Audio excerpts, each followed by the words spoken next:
That's like my notifications. Good morning, everyone. We'll call the meeting to order. We respectfully acknowledge that the Township of Algonquin Highlands is located on Treaty 20 Mississauga territory and in the traditional territory of the Mississauga and Chippewa Nations, collectively known as the Williams Treaties First Nations. We also acknowledge a historical shared presence of other Indigenous nations throughout the area. We recognize these original inhabitants as the stewards of its lands and waters since time immemorial. Could I have a mover and a seconder to approve the agenda for today? Councillor Shortreed, Deputy Mayor Dayu. Moved by Councillor Shortreed, second by Deputy Mayor Dayu, be it resolved that November 30th, 2023 special meeting agenda be approved as circulated. All in favor? That's carried. I just want to acknowledge for the public that we're here today to talk about our projects and priorities for next year. And I want to thank the staff for the work that you've all done to, bring your primary projects forward to us. I can see that you've all done a really, really good job in sticking to the projects that we've approved, the projects that we weren't able to do last year for one reason or another, and whatever is in our asset management plans, plus a couple of small additional items. But I know that you've done a lot of work. And, I'm looking forward to council to a lot of discussion today on some of the things that you might like to add to the list. Acknowledging that that's a little bit difficult to do without knowing exactly what they're going to cost, but this will help staff in bringing a clearer budget to us when we get into the budgeting process, and help us be able to say, okay, well, maybe we can't do that after all. But look forward to having some good, healthy discussions with everyone today. And with that, I would ask if anyone has any declaration of pecuniary interest or general nature thereof. Okay, hearing none, we'll just start right into Mr. Thorne, Public Works.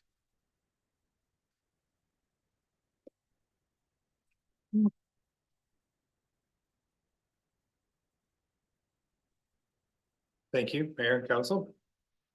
Good morning. Good morning. So for Public Works this year, we did take on a lot of projects, and as you'll see throughout my presentation, that it was a busy year. There was quite a few projects that we were able to get completed, quite a few that we're working through, and some that we were not able to get completed. So it was an extremely busy year, a positive year, and look forward to going through this and our further discussions. So for the 2023 projects at the municipal airport, we did get to finish the main flooring design, which was brought to council, you may recall, last month, where we did take a look at that, and a costing report would be coming forward. We did take a look at runway lighting. Due to the cost of the runway lighting and the way that the runway lighting has to be replaced, it can't just be replaced one light from regular halogen style light to a LED light. They all have to be replaced at the same time. We put this project on hold for further investigation, which we're still currently working on, to come up with a plan to replace all of the lights in the new year. The manual gate, we were going to remove the manual gate and try to put in an automatic gate. Further investigation on that, and some items that took place over the course of this year at the airport, we have started to look at a little bit of a different direction for this gate replacement, which I'll talk about further in the report.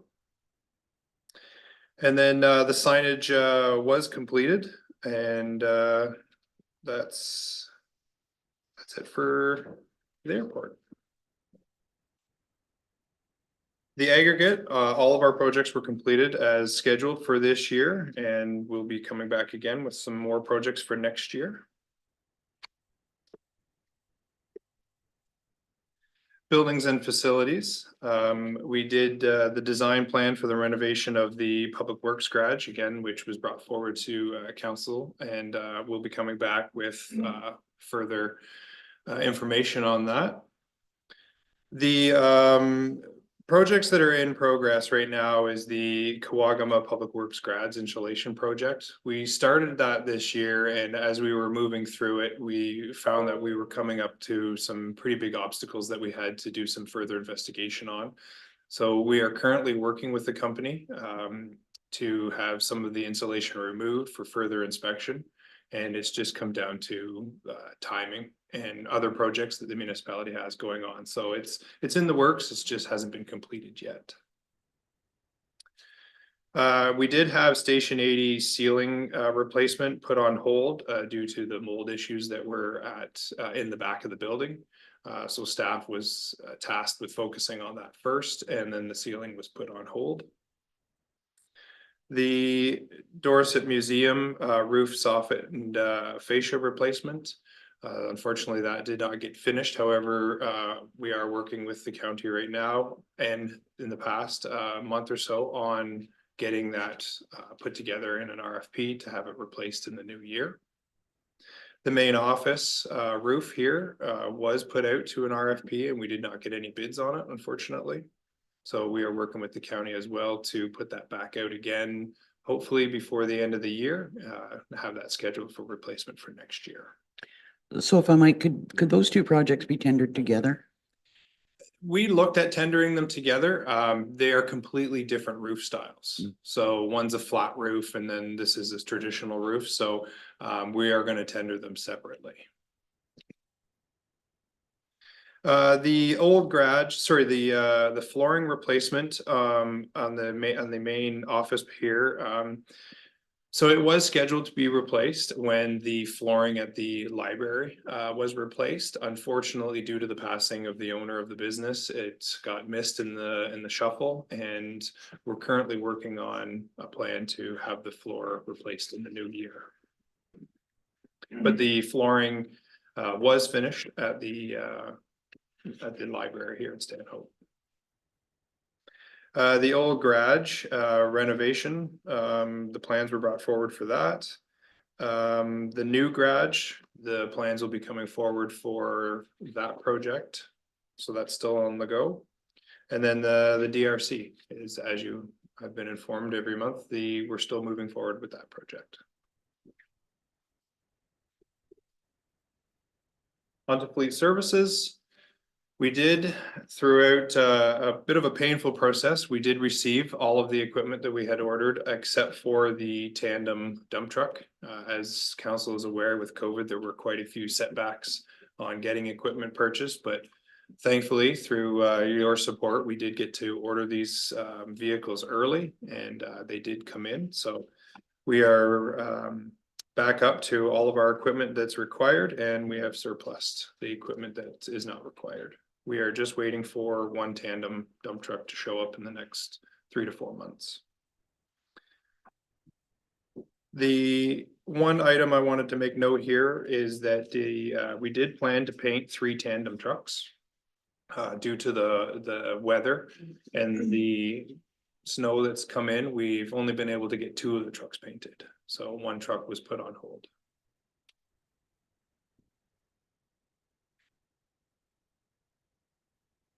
Under train. So can I just ask for clarity? Yep, go ahead. Budget, or could you just tell me what that means? Yep. So staff brought forward to have a pickup truck painted, a 2015 3/4 ton. It was a supervisor's truck. So it was brought forward to be painted, and that was put on hold. So it was brought forward in projects and priorities, but then at budget, it was put on hold. So that was not completed this year.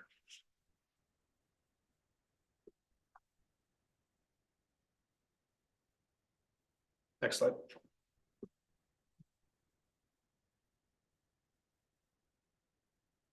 Under transportation, the sign reflectivity inspection and inventory was completed.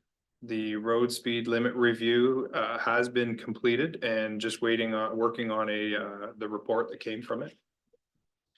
Buttermilk Falls was completed. Slurry and all of our road surface treatment was completed. Council may recall a couple months ago, I did speak to this where the majority of the road construction was completed. When we do our surface treatment, what we do is called a double surface treatment, which is a double surface treatment with a fog seal is our standard practice. Unfortunately, due to weather and machinery breakdown from the contractor, we were not able to get that fog seal completed. So we are currently waiting to see how the roads will hold out for this year, this winter season, and they'll be assessed in the new year. You'll see in the budget this year that that will be reflected that we were not charged for the fog seal process. But I just wanted to bring that to your attention as a reminder. The in progress is McPhail Road, so we were able to get half of that project done this year. And then North Shore Road is we're still currently working on it with engineers with the help of the project manager. Incomplete was the Shangri-La Road subgrade repairs and the transportation master plan. We brought that forward in projects and priorities last year, for this year, and then at between then and council budget time, it was decided that the plan would be put on hold. About the transportation master plan, are you talking about a county-wide transportation master plan or one for here? It was the county-wide Okay. one, yeah. Yeah, just for reference that when we do the projects and priorities, when we come forward with all the ideas and then budget changes that a little bit, that sometimes just making sure that we specify why it wasn't completed.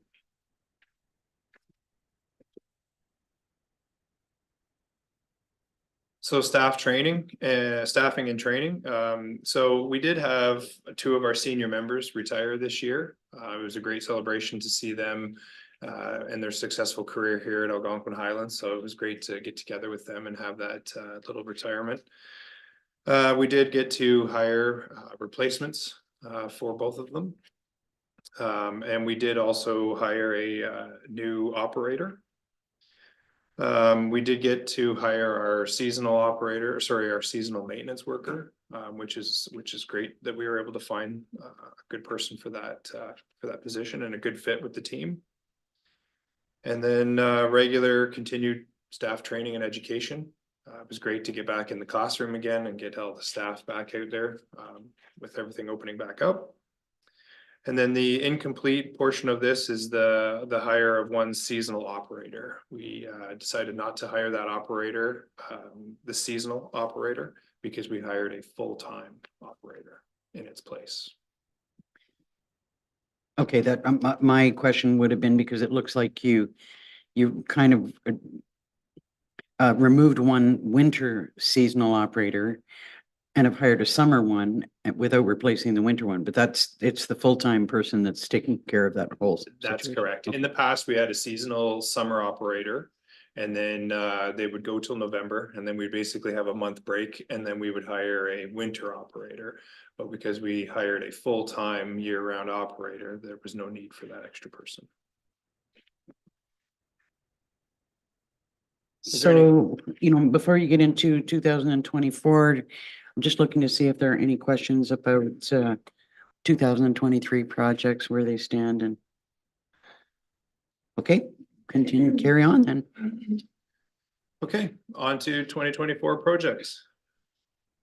So at the Stanhope Municipal Airport, we are looking at the emergency runway and taxiway lighting. As I mentioned, that we would be looking at replacing those lights from just the runway lights from your standard halogen back to LED lighting.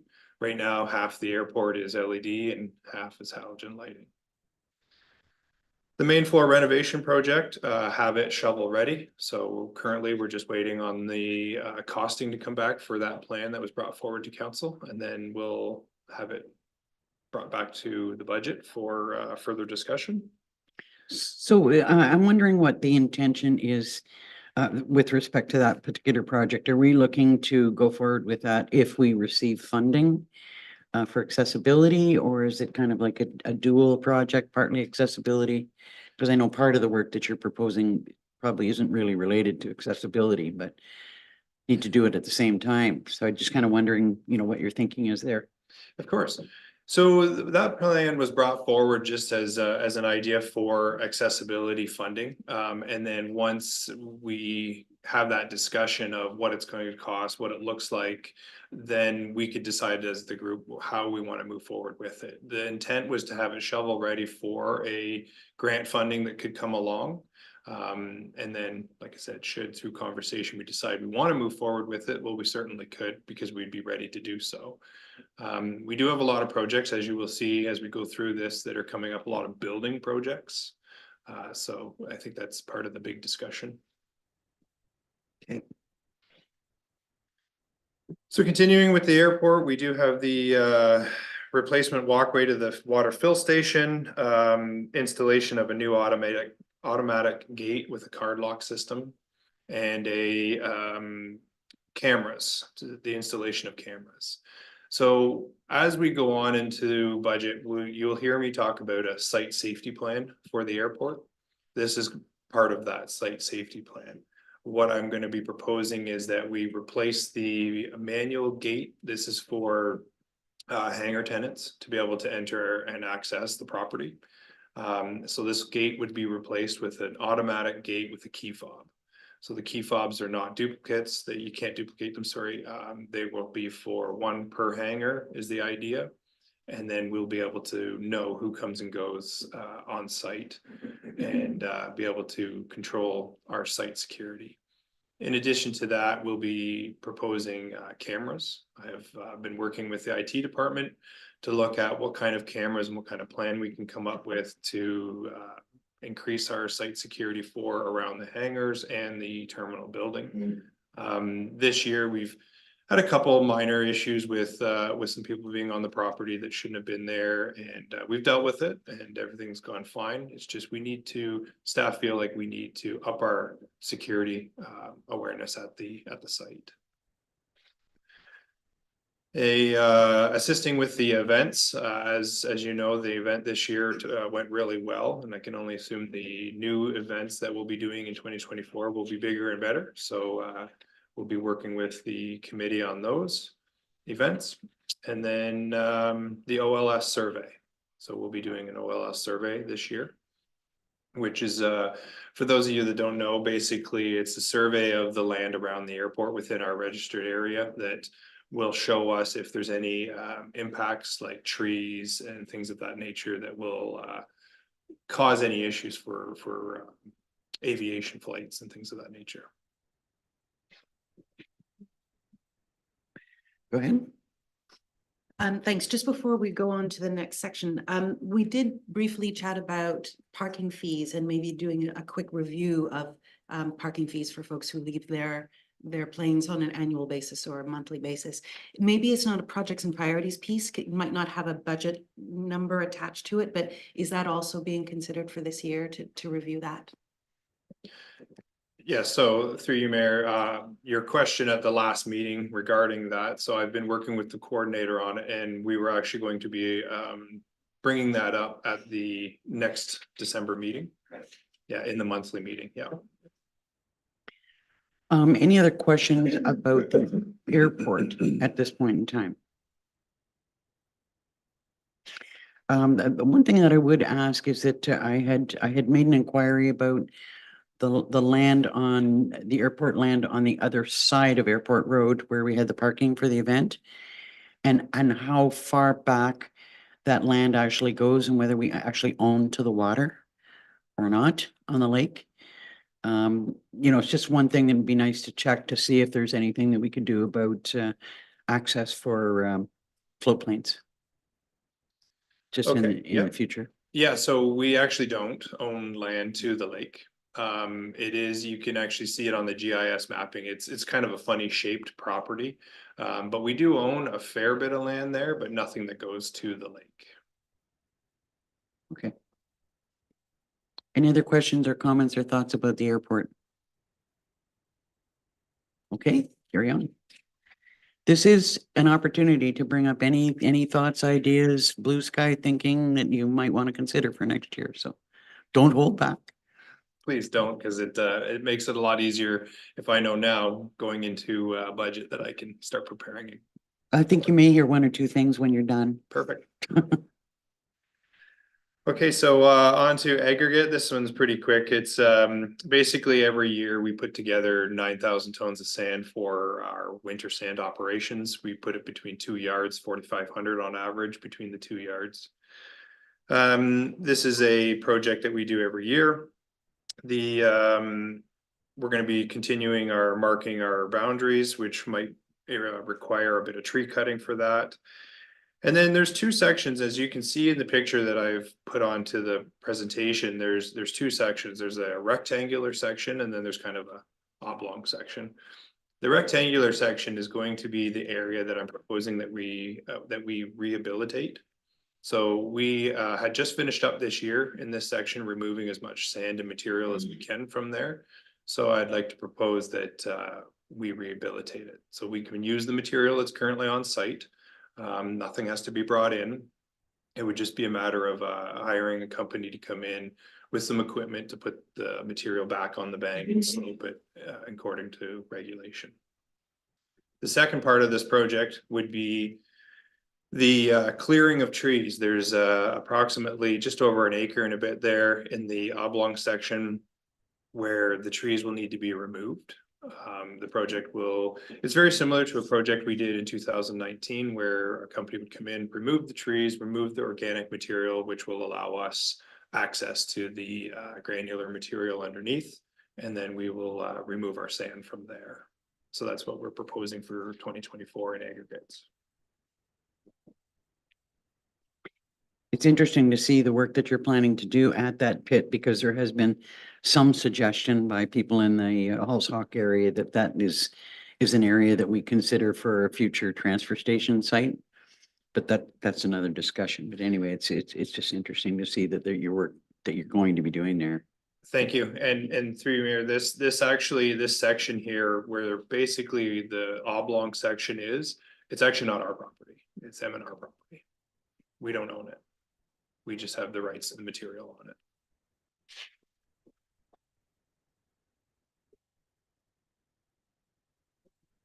Go ahead. Sorry, could you just confirm the body of water, what appears to be a body of water in that image between the two properties? What is that we're looking at? So between the two highlighted Yeah. sections, so that basically this it was taken from the GIS map, and it would have been taken in the spring. So the bottom of the pit right there, after the snow melts off, will fill up and then it runs away. Yep. Okay, thanks.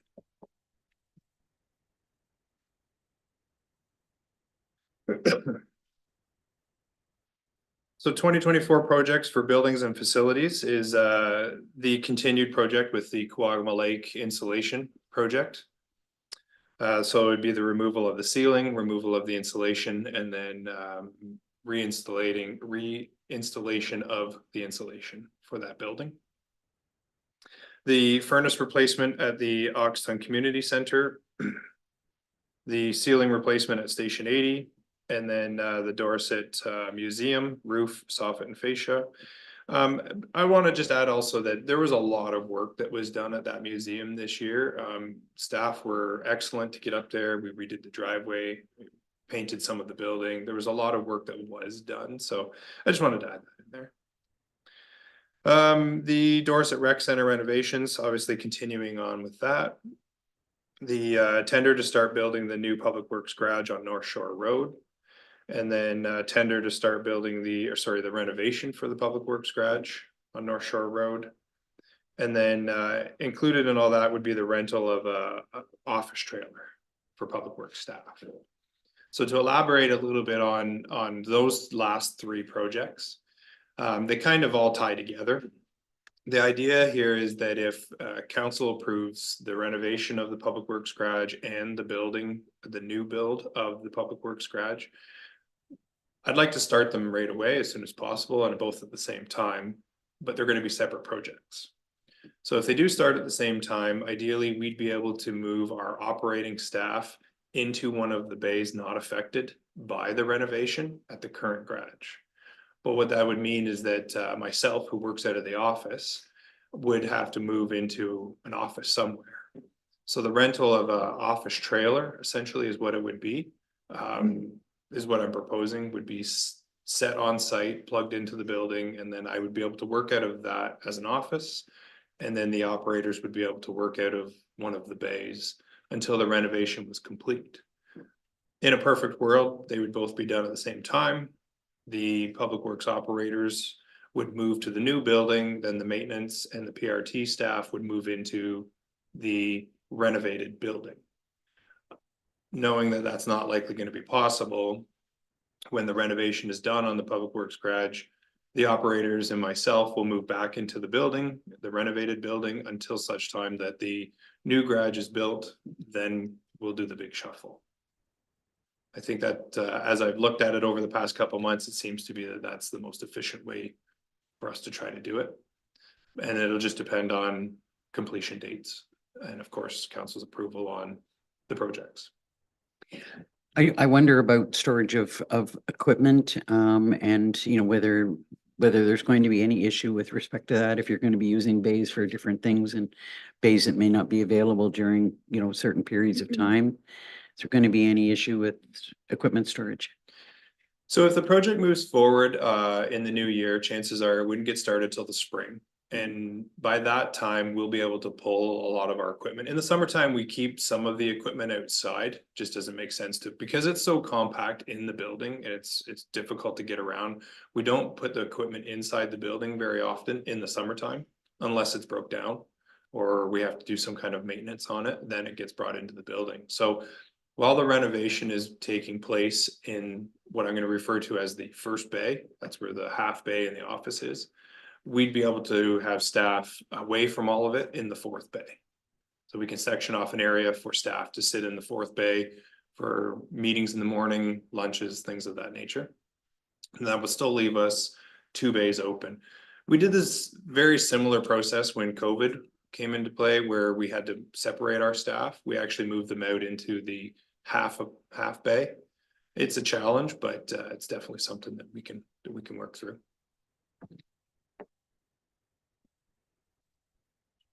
Deputy Mayor Dayu. I have 2 questions. One is probably a crossover question with Parks and Rec. With regards to the Dorset Recreation Center, I take it that there is a plan for a bit of a meeting space downstairs. And I wonder, with the invitation to have some blue sky thinking going on, I wonder if we might consider what could we do to really make that space super welcoming. Like, I don't know if it would be much more comfortable chairs or something about the room that makes people want to rent it for their meetings, you know, for volunteer association meetings or, you know, programming for youth or whatever it might be. Something that makes people want to be there, which would take a little bit more budget. But is that something we might consider? Through you, Mayor. So when it comes to the building itself, I would be happy to work with the PRT manager, Chris Card, on any kind of programming that he wants to put together. You know, as public works side of the building would be like our maintenance staff cleaning or helping with the cleaning or organizing, setting things up. That kind of is what public works does in a building like that. So then we would just work with the PRT manager and assist in any way we could if programming was to be brought forward. And you're talking about the smaller room that's in between or next to where the kitchen is downstairs? I guess that, I mean, that would depend on the, you know, amount of funding leeway we've got when we have our budget discussions. Go ahead. Yeah, and thank you. The second question I have is, would you kindly remind us where we're at with the conversation on the type of furnace for Oxtown Community Center and our ability to stick to the cleanest fuel source that we can? Because I know we chatted about it and I wonder what your thinking's at now. Yeah, so through you, Mayor, we were proposing a budget last year to put in a propane furnace. And because that's what we have in all of our other buildings. They're very efficient. So that's what we proposed. And then the question was brought up, can we look at like a heat pump style heating source? So it was really a big struggle this year to get contractors to come to the location to give us quotes on basically both items. We needed a quote on the furnace, and then we needed a quote on the heat pump style system. Now, some of these heat pumps that were being quoted only work to a certain temperature, an exterior temperature. So because of that, you have to have a secondary heat source. So then we had to have somebody else come in and take a look at whether or not our, do we do a heat pump and a propane furnace? Or do we do a heat pump and an electric furnace or baseboard, or is there an electric option? So it was quite the dance to try to get everybody together and get something put in play where if we go with heat pumps, do we have enough electrical options on the panel to handle the increased load? So we're still working through that. Actually, before the coordinator leaves on his vacation tomorrow, I should have some of that information ready to go. So, yeah. Did I see a question over here? Councillor Barry? Yeah, just in regards to, the Dorset Museum, we don't have a staff specific to that, but it does seem like Public Works works with them quite often, so. I know that in wages and staffing, before COVID, the Dorset Museum used to have a summer student, and that sort of fell into wages and payroll. And over COVID, there was no summer student put there, and I just wonder if there will be consideration for that in the budget for next year. If in regards to just making sure that there's money set aside there if we're successful in having a summer student. Through you, Mayor, We'll go to our CAO to answer that. Yeah, so the Dorset Museum Committee always submits their budget to Adam, and he implements it for them. But in the past, they've applied for funding for that position. So they would need to make sure that they were aware when the funding was available, if that was the road they were going to go down again, or they would need to include it in their budget for those wages.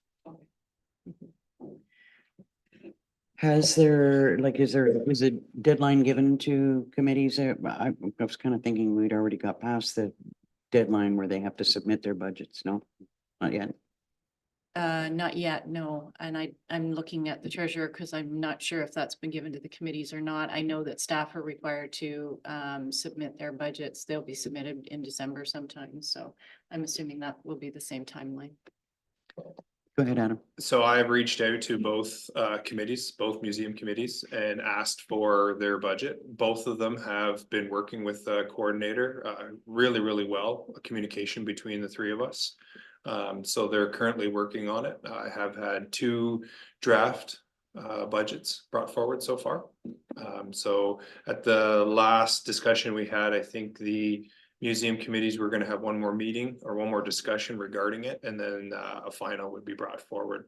But to try and to work really well with both committees, we reached out to them early in the season to remind them about staff being there to help. That was our job, to help assist with anything they needed. And it's gone really well, and this budget process has been great so far with them. So, yeah. Okay, any other questions on that section? Carry on.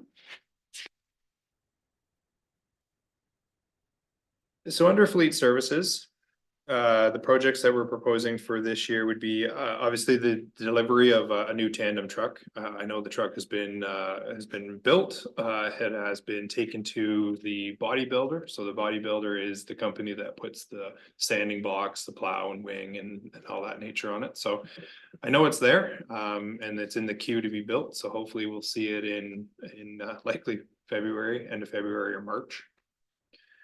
They've done a huge remodel of their facility, so they're pretty efficient now getting trucks out, but still a little bit of a delay. Council will recall the last meeting we discussed the purchase of a new grader, so I'm currently working on that project with the county. I'm looking at painting the pickup truck again, looking back at that. The surplus of the truck and the tandem, of the tandem truck and 1 grader. And then the implementation of a digital pre-trip inspection. Well, I want to just talk about that a little bit further is our current practice right now is every driver has to complete I'm going to call it the circle check, a pre-trip check under Schedule 1, which is the most minimum check that someone has to do for a commercial vehicle. So right now, what the drivers do is they perform their checks, they fill out a booklet, and then they carry on about their day. As the booklet gets full, or if there's an issue, they have to tear a page out of it, they have to bring it in to the supervisor, and then when the book's full, they have to bring the book in to the supervisor. If we're busy, working every month, or sorry, every day, like in December, I think the books are right around $10, and we go through a book a month. So what I'm proposing is, and it's a lot of paper, it's a lot of paperwork, it's a lot of storing of paperwork. So what I'm proposing is a digital software that will allow us to basically do your inspection through an app, and it will track everything through that module. We'll have full access to it, and we'll be able to create work orders from that digital software. So if a driver comes along with an issue, say a minor issue that still allows them to go to work with the truck, but the repair has to be made in a timely manner, they can create that issue right then on the spot, and that can be submitted digitally to our supervisor. So the repairs can be scheduled. So it takes away a lot of the paperwork, and that's what I'm proposing for our equipment. This will be for trucks, pickup trucks, and equipment that we use. And then I would like to implement a equipment repair reserve. So to discuss this a little bit further, what I would like to propose here is over the course of a lifestyle of I'm going to use a tandem truck as an example. And you'll see me talk about tandems and life cycles here in the upcoming months as well. But basically over the course of the truck's life, we go from barely any maintenance in the first year to major maintenance in the end of its life. And then it's a flow, it's a pretty wavy flow throughout the budget line items. And what I would like to try to do is like what we did with our tire purchasing, where we just set an amount every year for the piece of equipment, and then it's not an up and down as the year goes on, unless it's a major issue. But what the reserve would do is we put a set amount away each year. So for example, on a tandem truck, let's say it's $2,000 annually. So in the first year, we wouldn't spend $2,000 unless a major issue happened, but typically it doesn't. Then the following year we put $2 away, the following year we put $2 away. And then in the years where it starts to get where we're spending $4,000, $5,000, $6,000 on the tandem trucks for repairs, things like safeties, brakes, the wear and tear parts, we would be able to go into our reserve to pay for that versus our budget being up and down. So it's just more of a constant flow is what I'm trying to achieve in our budget. I think that's a really good idea. You know, I'm always been really strong on substantive reserves to make sure that we're financially sustainable, and sounds like a good plan. Thank you. Question, Councillor Deputy Mayor Dayu. Thanks. Two quick questions. One, the digital pre-trip inspections. Do you recall offhand whether the licensing fees are, high, low, on a yearly basis? That's my first. So right now we've been looking at a couple different companies. Some of them have licensing fees. Some of them, the license fee is in the cost itself. So we're still investigating which one we feel is going to work the best, and then we're going to take that information and move forward with it should council approve it. Great. Go And ahead. I have a second question. In the last couple of years, both here and at county, there have been very wise recommendations that we pre-approve fleet purchases because of the 18-month or 2-year wait to get these things in order. Is there any pre-approval kind of built into you're thinking that would have normally been a 2025 purchase? Like, is that something that we can actually talk about now? What the life cycle might be for 2025 and whether we should be building in some funding now for what would have been a pre-purchase? So through you, Mayor, when we purchase our equipment, it generally comes from our reserve. Our reserve for equipment is healthy because we put a lot of funds away for equipment purchases, things like that. I did sit with the CAO a month ago when the grader had broke down and we had talked about the repair or replacement of it. So for 2024, we have a tandem that was supposed to be replaced. 2025, we have a tandem that is supposed to be replaced. So right now we are looking at the life cycle of our equipment and what is coming up. Because we had to move the grader 2 years ahead, we may have to look at extending the year on one of our tandem trucks. It is a pretty big process to look at all of that equipment and life cycle and where we can go. So you will see something come up in the new year on life cycle replacement and what it'll look like for the plan for the next 5 years of equipment to be replaced. Councillor Barry. Just a question in regards to the asset management plan. At what point do we start planning to update that, or is that just an ongoing thing? I just wonder the timing is where that sits. Go ahead. So we did, it's only a couple of years old now, and we're just implementing the software for it now into the 2024. So I'd have to look at the treasurer as far as the legislative requirements for updating, because I don't know that off the top of my head.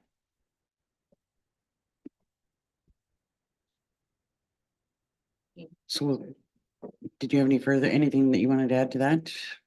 As far as the asset management plan, no, but like I said earlier there, that we will be coming forward and you will see some reports coming up about equipment replacement and life cycles and the processes on what we do and what we're proposing. So Go ahead, Councillor Barry. I guess further to that is the modernization funding, has that all been used? Is there any money left over? I didn't think so. I'm sorry, I wouldn't be able to answer that. I believe it's all been allocated. Yeah. Okay, carry on. Oh. Carry on. Or are you Yes. done? Nope. Okay, carry on. So projects for 2024, under transportation is the joint transportation master plan with the county. It was expected that we were going to gather information in 2023 and then revisit in 2024. No further discussions with the group have been had recent, so I've added this in there just so that you're aware if we do move forward with it. Road projects. So we didn't get finished our traffic count program last year. Council may recall, we did have that discussion. We ended up purchasing the 2 signs that will allow us to do this. So we did use the money, the funds for that project to purchase the signs. So this year we will have a program put together where we will be doing all of our traffic counts for all of our roads. Under road surfacing treatment, we'll be doing our slurry seal and double surface treatment. Elmar and Airport Service Road are expected to be slurry sealed. And then the double surface treatment will be Shangri-La and McPhail Road. Under road construction, we'll be finishing the subgrade repairs in the spring before the surface treatment of McPhail Road. We'll be continuing working with the project manager and the engineer on North Shore Road for the slump sections that will be repaired. We will be looking at the subgrade repairs to Shangri-La Road and then culvert replacement on Halls Lake. Halls Lake Road is coming up in our replacement schedule for the road surface. So we'll be doing some of the subgrade repairs next year. I wonder if you can just speak a little bit more about the schedule that you anticipate for North Shore Road and how you see that going. So I have been talking with the project manager and the engineer, and it was a push this year to get as much information to the engineer as possible so that we could get them rolling on the project to bring forward some ideas, thoughts, and their concerns with it. So in the discussion with the project manager, everything is still moving forward. We would like to get that ready to go in the new year and hopefully have it started, if not completed, in 2024. Okay. Questions, Deputy Mayor Dayu? We've talked this last year about parking and thinking through either on a piece by piece basis or a sort of a general philosophical basis of a parking plan, like, is it going to be pay to play? Which should we be prioritizing, et cetera, et cetera. Is there scope for that this coming year in your bandwidth in addition to the budget? So through you, Mayor, I guess I can look back and say that, or think that, are you referring to the parking on Big and Little Hawk? That was the parking that was brought forward, or just in general? Go ahead. That's certainly, you know, probably the central piece of it, but we also had conversations more generally, because there are, you know, there are pockets around some of our docks and landings where we'd need to figure out, and the Crown land conversation, and you know, there's a whole series of steps that goes into trying to resolve our kind of crunched parking conundrum in the township. So a plan, a larger thinking or a larger plan, but very certainly progressing Halls Lake, Halls Hawk. Parking was something that, you know, I was going to bring up at the end of Adam's presentation, because it is, my concern was, and I was speaking briefly to the CAO about this, is that Adam has started working on a parcel plan, or like starting on the Halls Hawks parking issue, which we acknowledge is probably our biggest concern.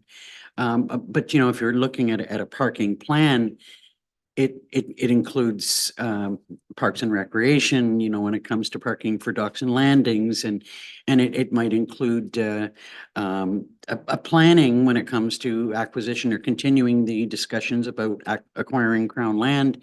So it's kind of a multi-department, and I think that we're going to have to, you know, at some point today, have a discussion about, you know, the direction that we want to take, and because staff is going to need some clear direction about that. Like, do we want to hire a consultant to do a parking plan?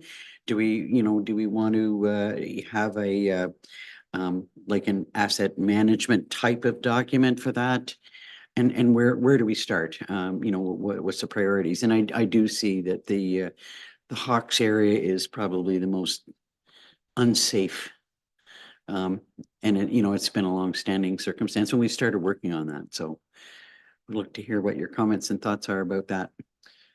Through you, Mayor, of course, if that's what council chooses, that they want to put together a plan for parking, I would certainly be happy to be a part of it and provide my feedback and expertise in it. As it stands with the Little Hawk and Big Hawk, there were reports brought forward on parking ideas and that were put on hold.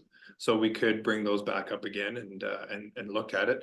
From my experience, not much has changed in the location. No new land has been brought up or anything of that nature and I can only speak to those two areas.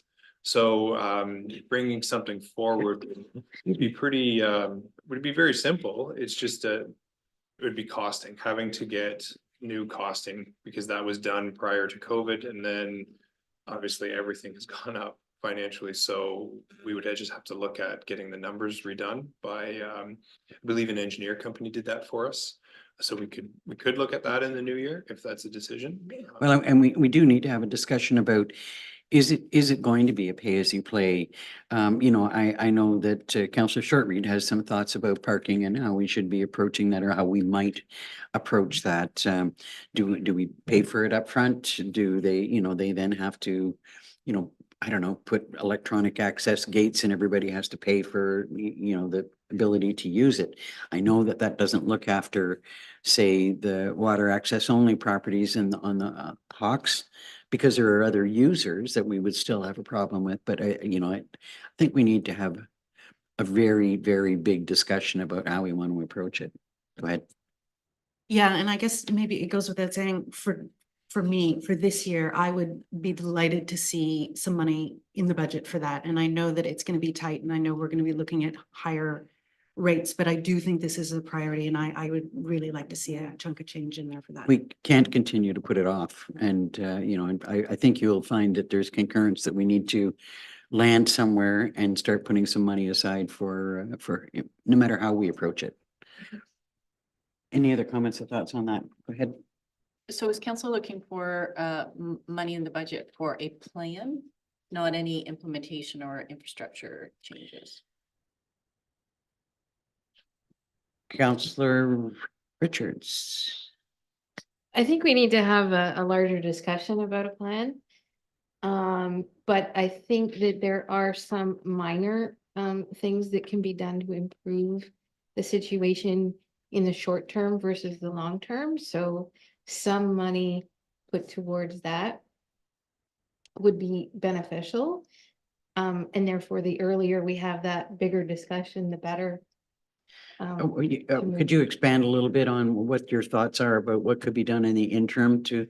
So for example, right now, there's angle parking up to a certain point. And then it turns into parallel parking that goes down to the log chute parking lot. We could extend the angle parking to the log chute parking lot in the short term, which would give us more parking area kind of right away while we work on the bigger picture of a full, parking area. So we need some idea from Adam's department about what that might cost us to develop. Go ahead, Adam. So what I then, from this conversation, what I would propose then is that what I'll do is I will bring forward some costing to budget for having the 2 parking lots that I proposed originally to have those numbers increased. Sorry, to have those numbers investigated to see what that would cost with today's market. And then I can also look at a couple projects for Big Hawk Lake Road to extend some of the parking that's currently there where it's safe to do so. And I can bring that back at budget with a cost to it. I think that'd be really helpful. It's a good start. Yeah, and then if there's anything I can help out with for future planning, I'd be glad to share that. Go ahead. Yeah, I have no idea how much it would cost, but some allocation for, say, a consultant, just to get the conversation started, a consultant to put together a bit of a master plan for parking in the township would be welcome, and we'll see where that lands and whether it sticks, but I hope that something will stick. I'm sure something will stick. Was there a comment over here? Okay. Is that clear enough for what we're looking for now? I'm good with it, yeah. Okay. Yep. Carry on. So that's it for the transportation projects for this year, for 2024. So we're going to speak to staffing and training this year. So our training regiment would be putting some of our new operators through. Thankfully, this year we were able to jump onto a couple of programs that were great for teaching them plowing techniques, chainsaw techniques, things of that nature. So for next year, I would like to put them through a couple of the entry level courses for the TJ Mahoney courses, which gives them the general breakdown of municipal roadworks, construction and maintenance. It also helps their training accreditation moving forward as they progress with us. One of the biggest ones here that I would like to speak to is the new hire of a full-time public works admin assistant.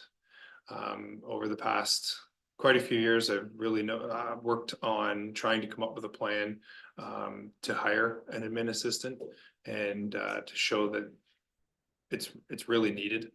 We're growing and we're doing a lot, and that extra help would be greatly appreciated, and would be a very busy position for them when they first got started to get organized. So I would like to push forward with an admin assistant.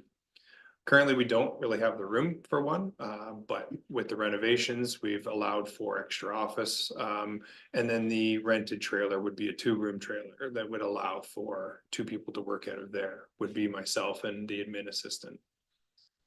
So if there's any questions on that I can answer them, but Well, I guess, I mean, it comes down to, the bottom line and what the budget looks like, and yours is not the only request for additional staffing. But having said that, when we did the organizational review, I think that we saw that recommendation then, and that's some time ago. So we have to take that into consideration. Thoughts, comments? Just to add to that is, we did see it at that time and certainly we know that the admin assistant it here has been sort of split amongst the department heads to help each one, but that's a busy position as well. And each department head, we know the positions are busier, the needs are higher. And so certainly Adam and I have talked about it at length. So yeah, look forward to budget discussion for sure. Okay, any other questions or comments on that? Carry on. just that, again, we'll be hiring a maintenance worker. This will be the multiple year project that we've worked on. We've had some really good success. Hopefully the same person would like to come back for us next year. They did really well. And then we'll be looking at hiring 2 casual staff for winter weekend work. So we'd be proposing next year to put that into place permanently, where we will hire weekend staff to help offset our full-time staff. There are some months where we've worked almost every day in the wintertime due to the weather. So we'd like to have the weekend staff come in strictly. It's 2 parts. It would be for weekends mainly. So there'd be Saturdays and Sundays if weather calls for work to be completed. They wouldn't be just coming into work. It would be if we got called out. And then the second part of that is if we had staff that were going to be off, whether that be a day or 2 or a short term, we could easily have those staff members, the weekend ones, being brought in to help fill those positions to keep our level of service where we have it. Go ahead. And council will also see, and this is something Adam and I have been working on in conjunction with the casual staff, is a call-in policy. Yeah, it sounds good, like a good plan. Mhm. So just to be clear, these positions that you're talking about, the seasonal and casual positions, are continuation of existing positions? That's right. Okay, Yep. Yeah, the 1 seasonal operator in the summer and the 1 maintenance worker are current positions. The seasonal, we did not hire this year. The summer operator, we did not hire because we hired a full-time staff. okay. Any questions on staffing and training? And that's it for my presentation. Thank you very much. Okay, anything that anybody wants to throw into the Public Works mix that hasn't been covered? Counselor Barry. I know this isn't the first time this question has been asked, but is there any more consideration on a possible backhoe purchase for other projects other than possibly winter burial? I just wonder if that's something you've considered. I know we've talked about having that job contracted, and I just wondered if it makes sense in the long term to have the equipment on site or to continue the thought on contracting that service. So at this time, we're looking at contracted service for winter burials. So the summer burials will continue as they do now with our current staff, our current equipment. Given the layout that council chose and during the meeting, it does allow for our equipment to get in there in the summertime. The factors that we face in the wintertime with winter burials is the example would be a storm. If we are currently on a, preparing for a 2-3 day storm, which could just be a storm, maybe is not the right word, but a winter event that's causing us to have to go and plow roads and sand, our 2 backhoes are dedicated for the entire day. So it would be wouldn't be wise to try and book an opening and closing on the same day for staff to complete that, because we just couldn't. So contracted staff would be the route that we would take. So since that meeting, we have been looking at contracting contractors to come and do the work, looking at what their prices are, things of that nature that would be bringing forward into budget. So at this time, no equipment is scheduled to be purchased.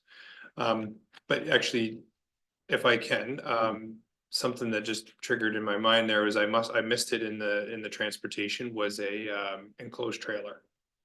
Right. Sorry, I want to make sure that gets brought up just so that you're aware of it, that we're proposing a enclosed trailer for the maintenance department. Right now they have an open landscape trailer and it works great. We're going to keep it.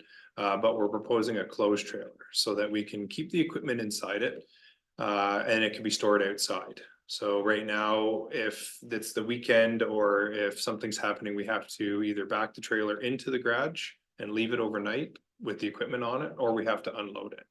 So 2 tractors, all the equipment, everything has to be unloaded at the end of the day and then loaded back up the next day. So I'd like to propose purchasing the enclosed trailer that everything can be kept inside it, locked at night, kept hooked up to the truck, and everything would be secure. So sorry, I meant to mention that. I just wanted to make sure that you're aware. Oh, that makes sense. With respect to contracted services for burials, I suspect it might be a challenge for contractors because it's kind of an on-call sort of thing and they have to have the equipment available, and it'd be interesting to see how that's priced out. Any other questions for Public Works? Thoughts, Councillor Barry? Last question. It's been brought to me by a couple of taxpayers in regards to lighting. I know that, we can't mandate lighting policies with new builds and that, but just in regards to the visual footprint of this building and at the airport, is there any possibility of considering some sort of deflection on our own properties? Maybe Mayor, so anytime that we have looked at building a new building or upgrading the current LED lighting, we do look into seeing what kind of lights we can purchase. Obviously, the lights are on there for our security and our safety. So we do look at purchasing certain lights that are pointed in a direction that are not just way out into the sky for everyone to see. They're pointed at a set location for our staff or for the public if they're entering the building. The airport's a hard one because we do get a lot of flights, emergency flights, things like that could come in and through the night. So lighting up the tarmac is a big one. Generally, that light is pointed down at the tarmac, but it is a very bright light. If there's a night flight and somebody keys the lights, well, then all the lights come on and they stay on until they're set at a timer. And then if they go off, well, you key the mic again and they come back on. So it's kind of hard to do that to put a plan in for there. But anytime we do buildings or renovations and things like that, we do look at the lighting and we try to get lighting that doesn't shine everywhere. I think more than the airport in particular, the concern that Councillor Barry is talking about is this sort of complex area. And that the point was made about, that there are certain things that we couldn't do about night sky policies, but that, we could look at this complex and see if there was any alternative that we could do that would provide the same levels of security and the visuals that you're looking for without being quite as, I gather it can be seen for quite some distance, this complex, and there have been concerns raised about it. I can take away from this that we can look at what could be done here. I can honestly say I won't have the time to be able to do that between now and when I can get a budget in, but it's something that I can put on our list and we can look at it. And if there's something that could be done or I can bring forward in the new year for further discussion, certainly we could do that. Any other thoughts or questions for Adam? Well, thank you, sir. Thank you very much. We've got a lot of work to do next year. What's council's preference? Do you want to take a break? You want to go on to environment? Okay, next up. Our environmental department, projects and priorities. Welcome, Ms. Murray.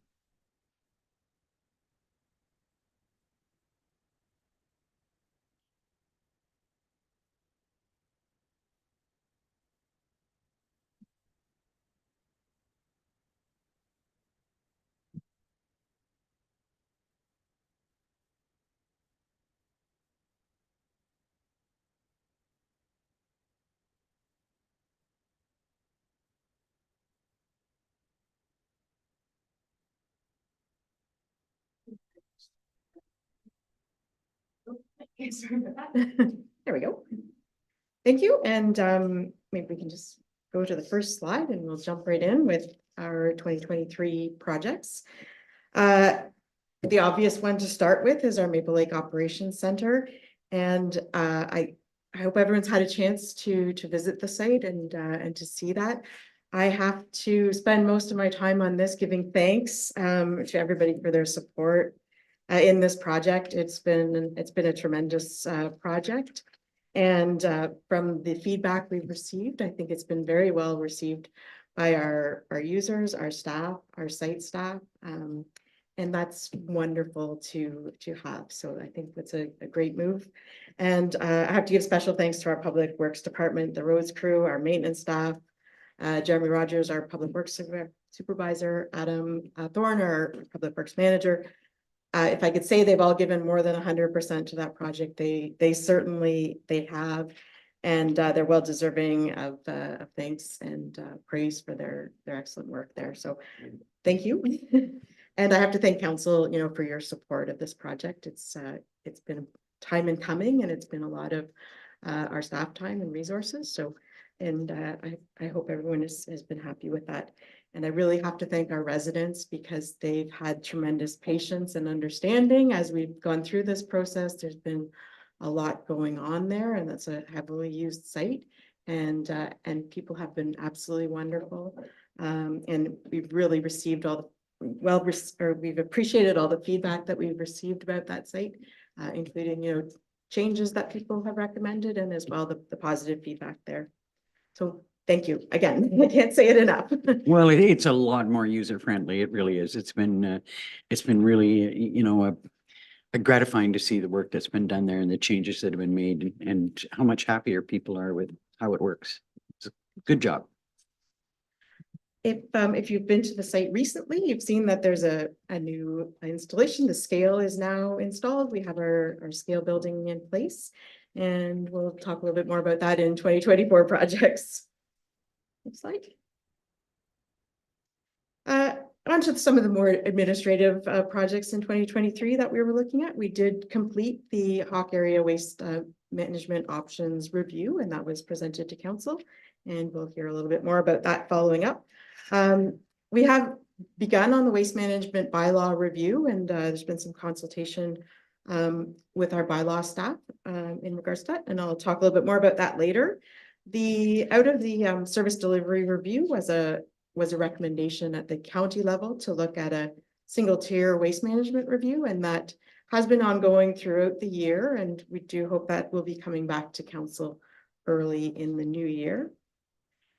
The Blue Box program, which everyone has heard of, seen of, talked about more than I think we probably all want to. We finally have a contract in place. So that's our first step, unfortunately not the last. So it's been quite a year of meetings, of consultations, a lot of time, and a lot more than expected time and energy has gone into that. It's been quite an intensive process. A lot of learning on all parties in that. So a lot of meetings and discussions around that. And we're still working. We put into place the household hazardous waste collective agreement across the county. So where people could attend events across the county. And again, that's been really, really well received. I just put a note in there for the McClintock site expansion, looking at septos trenches there. That hasn't gone away, but there wasn't significant progress on that in 2023. And I'll talk a little bit more about that in our 2024 projects. We had planned to get in place our scale software, and that's been deferred until 2024. So we'll talk about that a little further. And we've been providing support for the county climate change coordinator, and that saw the implementation of another food cycler program, which was very successful, another 500 units distributed through the county, and I'm happy to say that that will be progressing again in 2024. So we hope to get another 500 units out there. So I that's, thought it was 1,000 oh, and I apologize. I maybe am not current on my And- facts there. and unanimously received by county council, which was great. Wonderful. That's, thank you. Thank you for that update. Okay. And just to start into our 2024 projects and priorities. And I just wanted to sort of mention and upfront here, I know we talk a lot about making, some tough choices, and I promise you that there will be some tough decisions to make in the environment department for 2024. So just to give you a heads up there. Thank you. I've given some general priorities for the department, and so these aren't specific to projects, but you will see these priorities reflected in the projects that I've proposed for 2024. And they're just, our general, these are the things that we'd like to keep our focus on, and that's reducing the amount of waste we're generating, the amount of waste we're landfilling, creating a good experience for our site users, looking at our service delivery for Hawk, and then looking at fair and equitable services. And so that's things like the scale, getting into place some systems that help to ensure that everybody is getting the same charges. And then our usual is environmental compliance and looking at our operations and what we can improve there. And we'll just move on. So looking at waste diversion and recycling, I think this is the, encompasses our top two priorities. This gets back to our Blue Box program transition, and that comes into place March 31st, 2024, is our entry into our transition phase of this program, which lasts until December 31st of 2025. So during this time, there may be some changes in our services, but nothing that should be noticeable to our residents. The emphasis is to keep continuing with the services that we're providing. And we will see a couple of decisions that may need to come forward with that, but nothing serious. We've got our contract in place. Now we're just working on some of the logistics for that. There still are some decisions to be made in regards to our Blue Box program. And in 2024, we'll likely be starting the conversation about what happens with what they call non-eligible source materials. So those are materials that aren't included in the Blue Box program, but they're still recycling. So currently those two programs we collect eligible and non-eligible materials in the same streams. But after December 31st, 2025, those will have to be separated. So you can look forward to a report coming back to council with what our options might be there and what we need to consider for that, because we will need to start getting that planning process in place. So we're ready to go for January 1st of 2026. And we've learned through this, it takes quite some time to get those things underway. So getting those discussions earlier.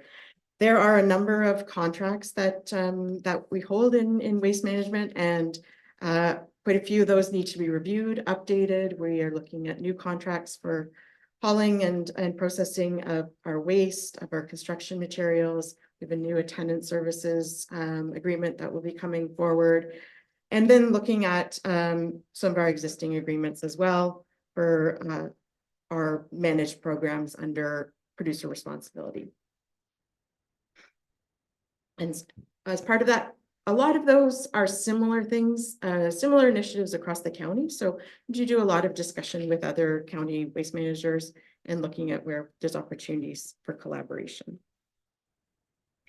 And finally, on that list, promotion and education is always a priority. There will be a significant amount of education required as far as use of the scale at Maple Lake. That's a new thing across the county. So just getting people familiar with how that works and how that system is managed. But we hope to get back into some of our more educational efforts on waste reduction and proper waste management, and a little bit more focus on that than there's been time for in the past year. Well, and hopefully there can be some collaboration between yourself and the Environment and Stewardship Committee with respect to that. Absolutely. Well, you'll certainly hear about that when the Environment Stewardship Committee minutes come up. So there's some discussion about that at our last meeting. There's a few materials management options that are in the works, and I don't have the details to share with you at this time. I'm working with some other folks in the county and some other programs, and we're sort of on we're seeing how it goes with a couple of other programs, and then we'll be looking to bring reports forward, probably for recommendations for 2025. They're not forgotten, just in the works. Thank you. On our waste management focus, Maple Lake Waste Disposal Site, the operations center there still does need some work, and that will still be a focus at the beginning of 2024. Will be to get our scale operations in place, get our staff training done, our signage, and as I mentioned, getting the public education about how that system works in place.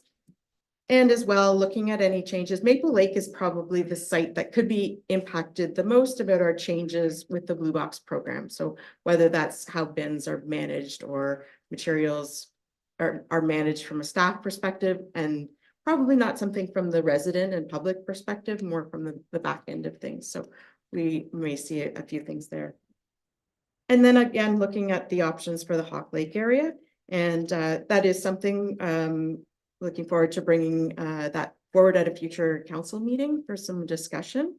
And that's just a bit of a placeholder for direction from council as to what you'd like to do to move forward with there. With respect to that, do you have any thought on the timing about when, you might bring that back to us? The proposal is for the December council meeting. Okay, that's great. What I'm hoping is that we can sort of, bring the focus down to one or two options and do a little bit deeper dive on the costing of those, is to make sure that we're looking at with more clarity at what the actual cost would be for those two options that we might choose. It'll give us a lot better idea about what direction we might take with respect to that. And I know that there's some anxiety on the part of some of our population to move forward, or at least hear what decision or direction we decide we might want to take based on where it stands up against other priorities that we've got, of course. Any other comments or questions at this point? Carry on. So digital reporting and data management was a priority we had for 2023. And a little bit was deferred in that it ties in with our scale and our scale software. And there was an opportunity in looking at implementing scale software to extend that into management, not only of scaled materials, but of all the materials coming into our site. So our non-chargeable items, and as well gives the opportunity to look at things like traffic flow and user data. So the idea here is the better data we have, the better decisions we can make. Data is often a good basis. It's not the only decision-making factor, but it really does help look at the facts and figures behind what's going on at our sites. And at this time, all of our data tracking is just manually pen and paper. And it doesn't give us the breadth of data that we need, time of use, the breadth, the types of materials people are bringing in. And the extra benefit we have is, and it's something that's been requested by many residents, is looking at options instead of our paper-based landfill ID card, and looking at some other identification systems that would be a little easier for residents to manage. So those all tie together, and there is software that bundles that together. So it's a nice opportunity to bring all of those things together and really get some good efficiency and efficacy out of that, and some great information for our sites. The data call, which we've used for the past as long as I can remember, has been a system where we've collected waste management data, and there's been a reporting system for that. With the transition of the Blue Box program, the data call no longer exists. And so the resources that were in place to be used there to manage that data are no longer. So it's just, this is just a setting, those systems need to be set up so that we can manage all that data ourselves. And I've been chatting with our other managers in the county, and I think each of us have something to contribute to that. So we've been sharing some ideas there, and so that'll be implemented. We've been really successfully using the mesh software as far as township staff to do some of our reporting. There's a lot more opportunity in that software to do more tracking and to have it used, for daily inspections and things like that. So looking at opportunities to do that moving forward.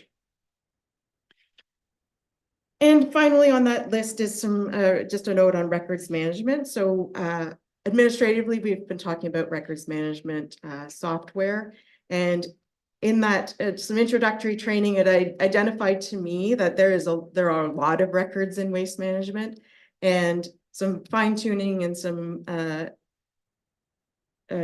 capturing of that data.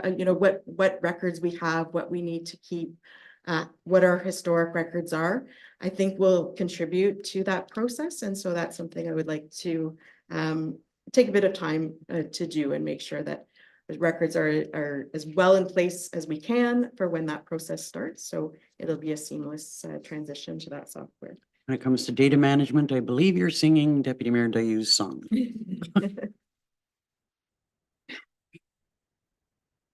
Question? And back to our waste management bylaw. So we've identified that our existing bylaw, it was drafted in 2012. It doesn't seem like that long ago, but there has been a lot that's happened in 2012. We've had quite a number of amendments to the bylaw, but this is now getting to be the time where we really need to look at a rewrite of it to ensure that it's reflecting our current activities, to provide opportunities for change. Things are changing so quickly, we need a little bit more adaptability in that bylaw to account for them. And that's not to diminish the strength of it, but to account for those changes and to make sure that the bylaw will still be effective given some of those changes that may come about. So with that, we've identified a need to clarify some of the terms of the bylaw. Residents have brought forward some concerns that they're not understanding. And with that, some improvements that can be made in there. I've been working and chatting with our bylaw officer as far as enforcement of the bylaw as well, and ensuring that our fees and penalties are appropriate and enforceable as well. And that's looking at some redefining of definitions and strengthening that information as well. So that's a bit of an undertaking that we'll be taking between our departments there. Question from Deputy Mayor Dayu. Just before you depart the waste management bylaw, we've niggled back and forth for the last couple of years, this question that's been raised a couple of times on how we might support abandoned docks and things like that lake associations want to clear up, but they don't necessarily want to assume the fees for, considering they weren't responsible for the abandoned docks. Is that a piece that we could consider within the review of the waste management bylaw? Go ahead. So the waste management bylaw does include illegal dumping and those clauses. So I think in that conversation, we could look at that. I would suggest it might be a separate issue, from the bylaw, and that might be a separate report that I can bring to council, looking at what are options there, because I think it's a bigger question than just the enforcement of bylaw, and that's looking at, what we may be able to do to support circumstances like that. So if that's Might come under some kind of policy development, but obviously that's a discussion that council needs to have. Go ahead. Yeah, if there's bandwidth for that, I think that would be a great thing for us to tackle this year, or to talk about, this year. It's not just bandwidth, but financing and, an ability to manage that. Carry on. Thank you.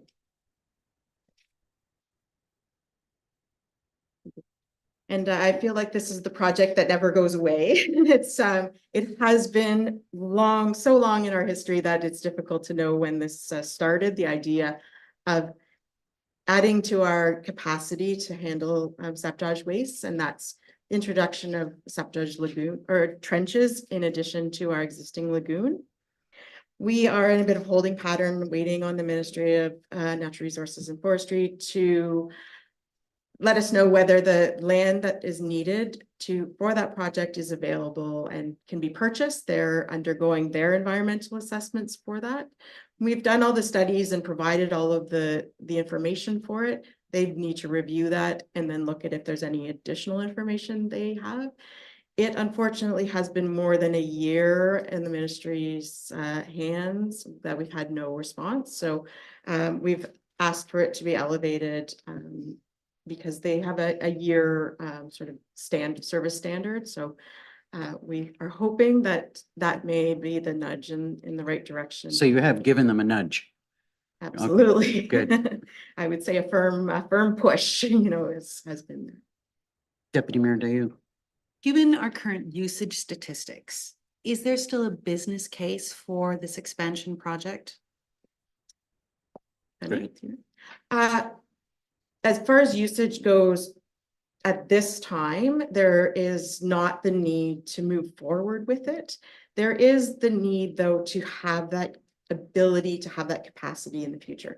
So according to policy, as far as septage management, we do not have enough capacity in our community for our septage needs. So I wouldn't be suggesting at this time that unless council is looking at, they want to have it all built, but more to have it shovel ready, that okay, we're looking at, we're getting to the Have the extent land of in our place to capacity. be able to do it, should be the decided. land, the resources, the facilities, everything in place, and then it would just be a matter of doing the construction that was needed, getting fencing in place and that sort of thing. So the land purchase, I think, is our first step to that. And there's a bit that's involved in that. There would be surveys required and that sort of thing. So once we've had some word back from the ministry, this will come back to council as far as what you'd like to do as your next steps. I am not suggesting sort of anything other than project management for that in this year's budget. So this will just be an information planning for moving forward. If I might ask, are the geotubes that we used in the past still there, or have we cleared them away? Like, what's the status with them? They can't just continue to just sit there, can they? They can. There's no issue with that. Essentially the material that is there it's organic material now. It's fully composted. It could be landfilled. It could be used as cover. The challenge is if once they're moved, they could never be used again. The thought of leaving them there was if they could be used again, for desludging the lagoon or that sort of thing, we would evaluate whether they were suitable for use again. I think given the time it's been, they probably aren't, but it is worthwhile if there was need to be dewatering, that we leave them until that time and have them assessed. There's no point in bringing someone in to assess it if we're not going to use them and they're not using any resources to be there. So I think it's sort of one of those keep on the shelf. When we need it, we'll assess it. And otherwise, if they're not usable, then we'll look at disposing of that material there. Okay, any other questions about the lagoon? Carry on.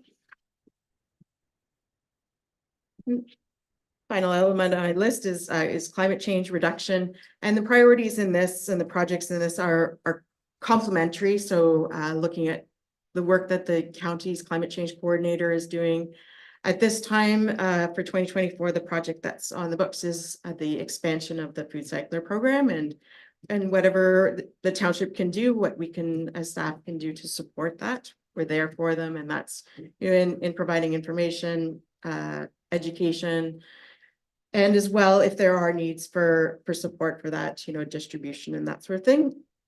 The proposal is to move forward with that with a very sort of self-managed system. People can place orders online and have them shipped directly to their home. So hopefully there won't be a lot that's needed staff-wise for that.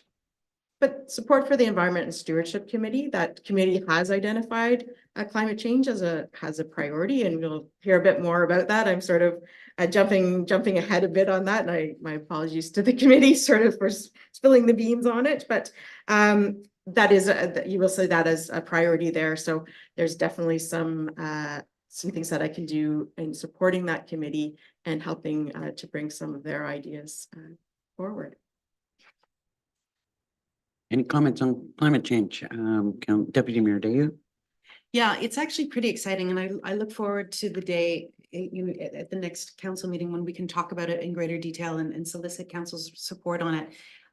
We have looked at the ways in which our corporate mitigation and adaptation plans dovetail very beautifully with the sort of work that we could do at the committee. So I don't foresee any budget requests that council should be aware of at the minute, apart from the standard 2,500 that we've been asking for year by year.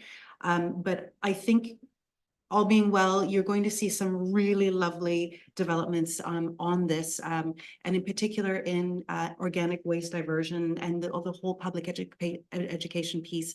We're very much looking forward to Melissa's support. We're also very much looking forward to supporting Melissa in getting some stuff done in with her that will really benefit her department. And it's a good news day when you see these minutes come. I think you're gonna like it. Well, we look forward to that. The only other thing that I wanted to mention to you, Melissa, was the fact that there was a resolution passed at a recent county council meeting about looking at incineration with respect to waste management. I have since heard quite a bit about that and thoughts on both sides of the fence. I'm not sure how that would follow through, but I suspect that will be an item for discussion with the working group going forward. I'm not sure if you've heard anything about that at all, but and I gather that there are some real pros and cons to that idea of incineration, and whether or not is something that we would want to become the gatherer of waste from other areas, or in Haliburton County. I think maybe not, but there are some pros and cons to incineration.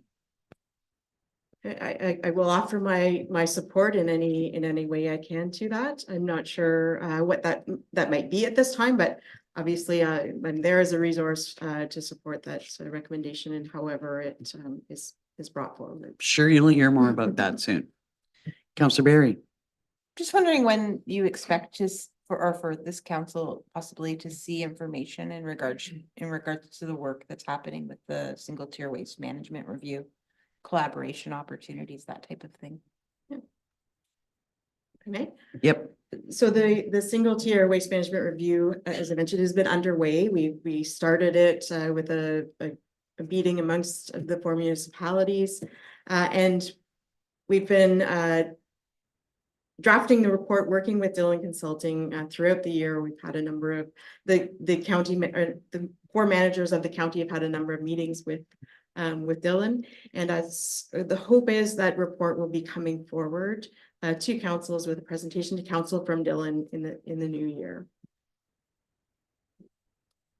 So that's one working group that has had, of all the things that I thought that we might have success with from the variety of working groups, I did not anticipate that waste management would go, forward more than some of the other committees. So it's just kind of interesting to see, hoping we have some more success in other areas with respect to that. Councillor Barry. This sort of goes maybe with you, but also maybe a little bit with Public Works. With the presentation that Muskoka gave us in regards to their transportation service of waste, one of the sort of facets of what they talked about a little bit, but they didn't give us a lot of information, was in organic collection, and I think maybe some composting and it going to a central site. And I just wondered, is that something that's covered in the service delivery review?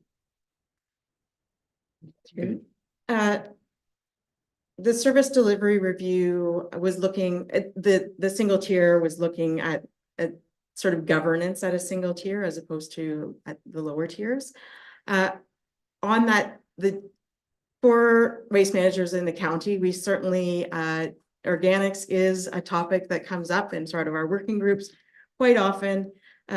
We were looking at doing a tour of a facility in Peterborough in the new year. I am looking at a tour in Muskoka of their site that's in Bracebridge.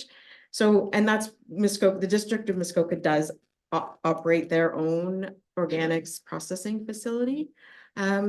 I have chatted with them about whether they would have capacity for materials from other communities. Not at this time, the same, we've had discussions with Peterborough. They're building a new facility, so they're, again, not at this time, but we are certainly looking at opportunities there. The one thing that's always at the bottom of my mind is transporting organic materials and adding to the carbon footprint of that isn't ideal. So that's why the focus has been on what can we do at home and locally, but obviously investigating those options as well, and that certainly will continue. That's as Councillor Dayu or Deputy Mayor Dayu mentioned, that is something that the Environment and Stewardship Committee is focused at looking at. So I think there'll be some interesting ideas come forward from there. Any other questions or comments or thoughts for Melissa? Hearing none, thank you so much.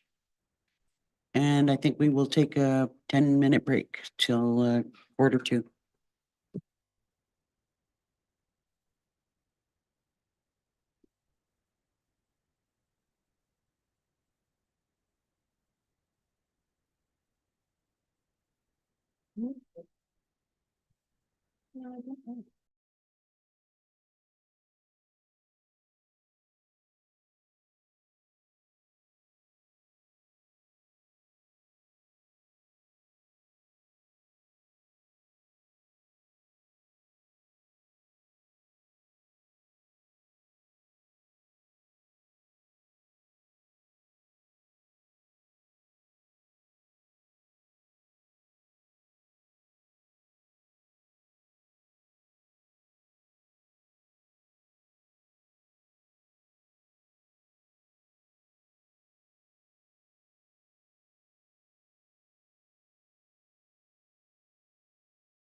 Welcome back to the meeting.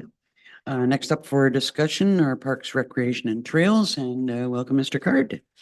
Thank you. Good morning, Mayor and Council. So, just get right into it. So, it's been a fantastic year. We've been able to get a lot done, and there's some projects that are still on the go and some that we were unable to complete. But just before I get started, I just want to give a shout out to the staff that were involved in all of these projects. We've got a great team here, so I couldn't have done it all by myself. So certainly thankful for all the work they put in. Starting with 2023 complete and complete with parks, reconstruction of the Stanhope Tennis Court. That was a fantastic project, a lot of fun to see completed.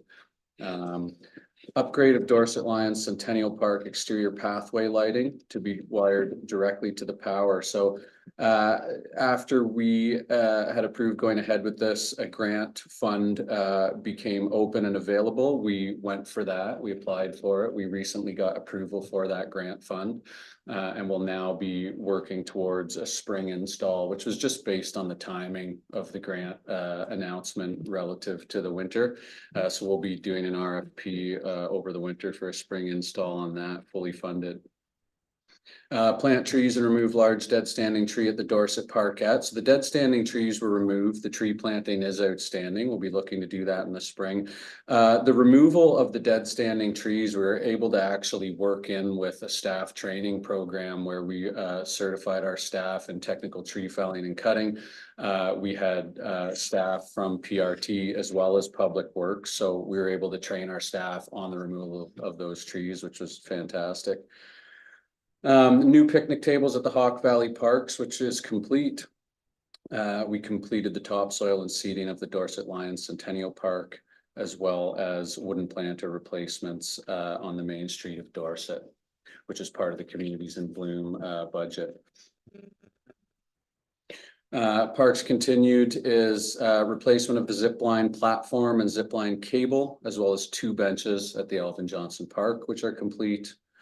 The raising of our existing outhouse grade at the Stanhope Park, which are the 2 outhouses, or the 1 outhouse just next to us. I'd be proposing the second one for next year, but we'll be purchasing materials required for that before the end of the year and planning for a spring install.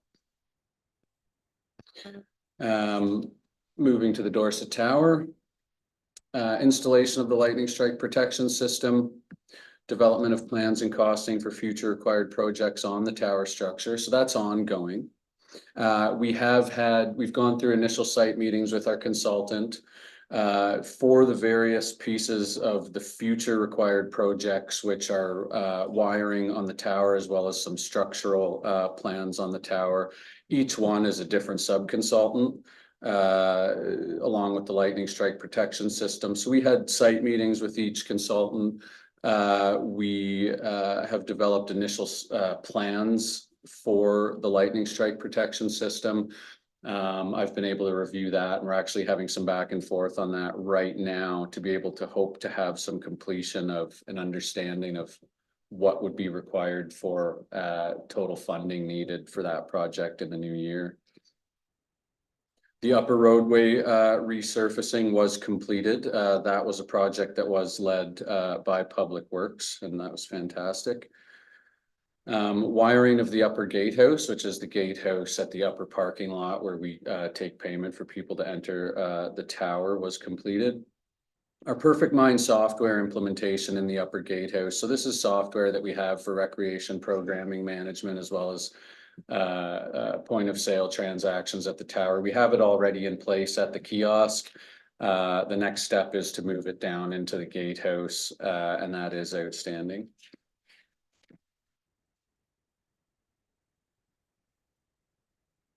Moving into docks and landings. Hang on. Before you get into docks and landings, I got a little bit of concern about the Dorset Tower, and you know, in your thinking about future projects.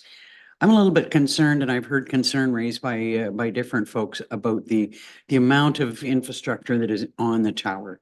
whether there's a point beyond which we will not go any further, other than to look at, protection for our own, fire services communication or public works communication, but, further ISP providers or dishes and things like that, like I'm kind of wondering whether we haven't maxed out and have reached the point where we're kind of taking away from the purpose. I mean, that I know that the tower is dual purpose, but it's all part of like getting up there and looking at a wonderful view and having an experience.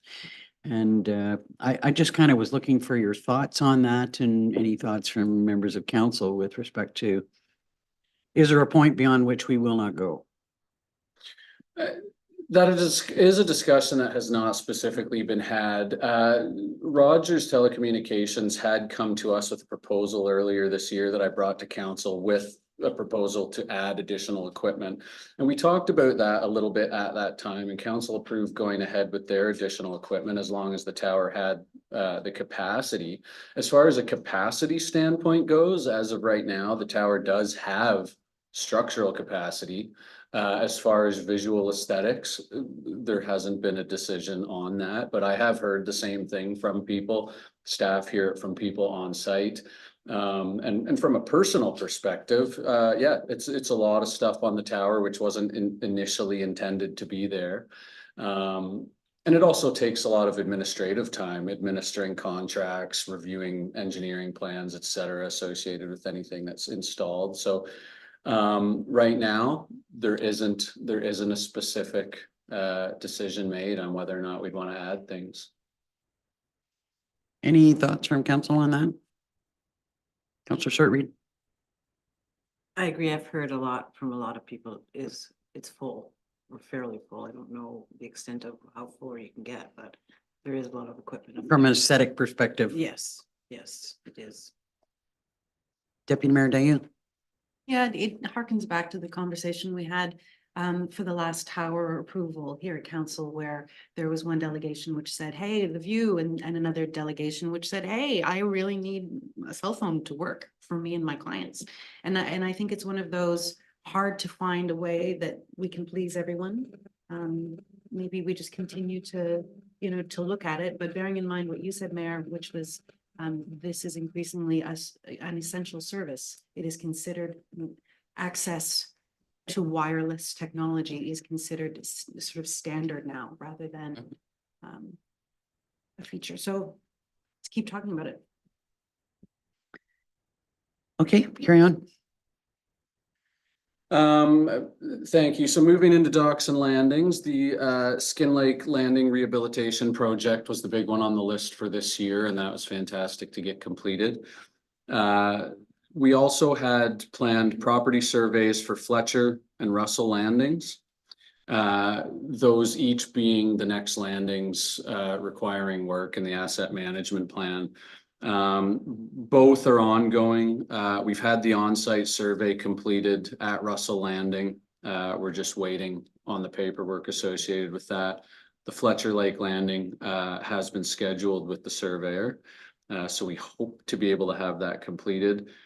And then the assessment and community engagement process for Russell Landing on Coagama Lake, along with design and costing for 2024 and beyond implementation. So we have had the initial site meetings with our consultant at that location. The next step was getting that survey done, which is in the works.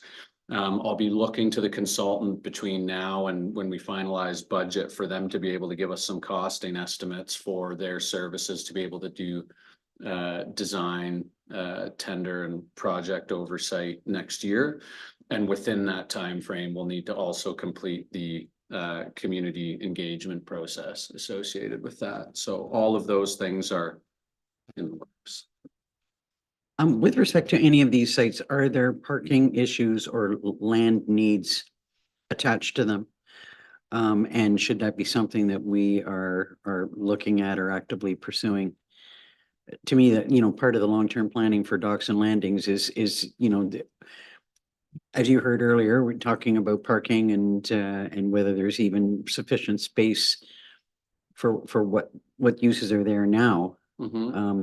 But we're obviously going to have to start negotiations for additional crown land in some of these locations, and I just don't want us to lose sight of that as we move forward with each one of these projects. It is something that I look at as being included if we are looking at an overall parking plan. However, each one of those locations, to speak specifically to them, the Russell Landing, there is limited parking there. However, it's a little bit of a conglomeration in that there's the marina right there where folks pay for parking and dock slips. And for the most part, the parking at the landing using our public docks is loading and unloading. The bigger consideration there is actually bylaw considerations for people parking potentially longer than they should, or parking their boats potentially longer than they should, that would need to be considered. There's certainly not much space there to add any parking. And by limited parking, I mean 8 spaces available.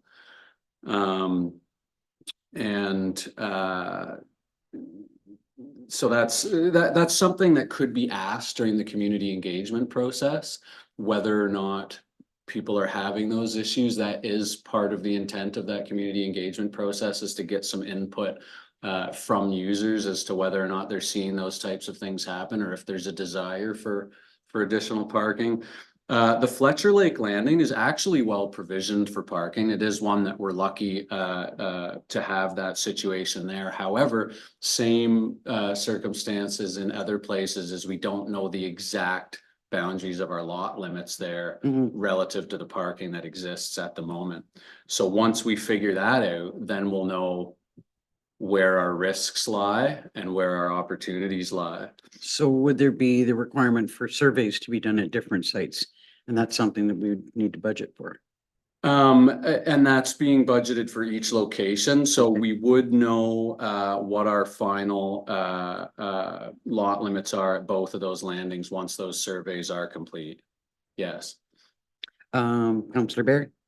Just in regards to, earlier and future discussions on parking, would there be, collaboration or looking with building and bylaw in regards to, the growth anticipation of, where our parking needs are now and where they might be in the next 5 years, and in regards to construction or future construction? Maybe that might be planning as well. So absolutely, there's opportunity there. And when you're talking about limitations on timelines associated with how long people can park if they're loading or unloading, that would fall within bylaw. I have, as we've developed this discussion and as we've brought new bylaw staff on, made them aware of this need, that a discussion will form as we go forward. Nothing's concrete though, or has been discussed relative to like future parking expansion needs. No. Under comments or questions or concerns about docks and landings? Okay, carry on. Now, there is later, Mayor, my proposals for next year for landing surveys, the 2 that I'm talking about that are next in the asset management plan, those do have bigger parking considerations that we'd want to look at. I guess that's the road I was driving down. Just a bit too soon. Yeah. So moving into equipment, we had the replacement of one of our riding lawnmowers, which was complete. A purchase of a roller groomer. This is a piece of grooming equipment for the ski trails, was complete.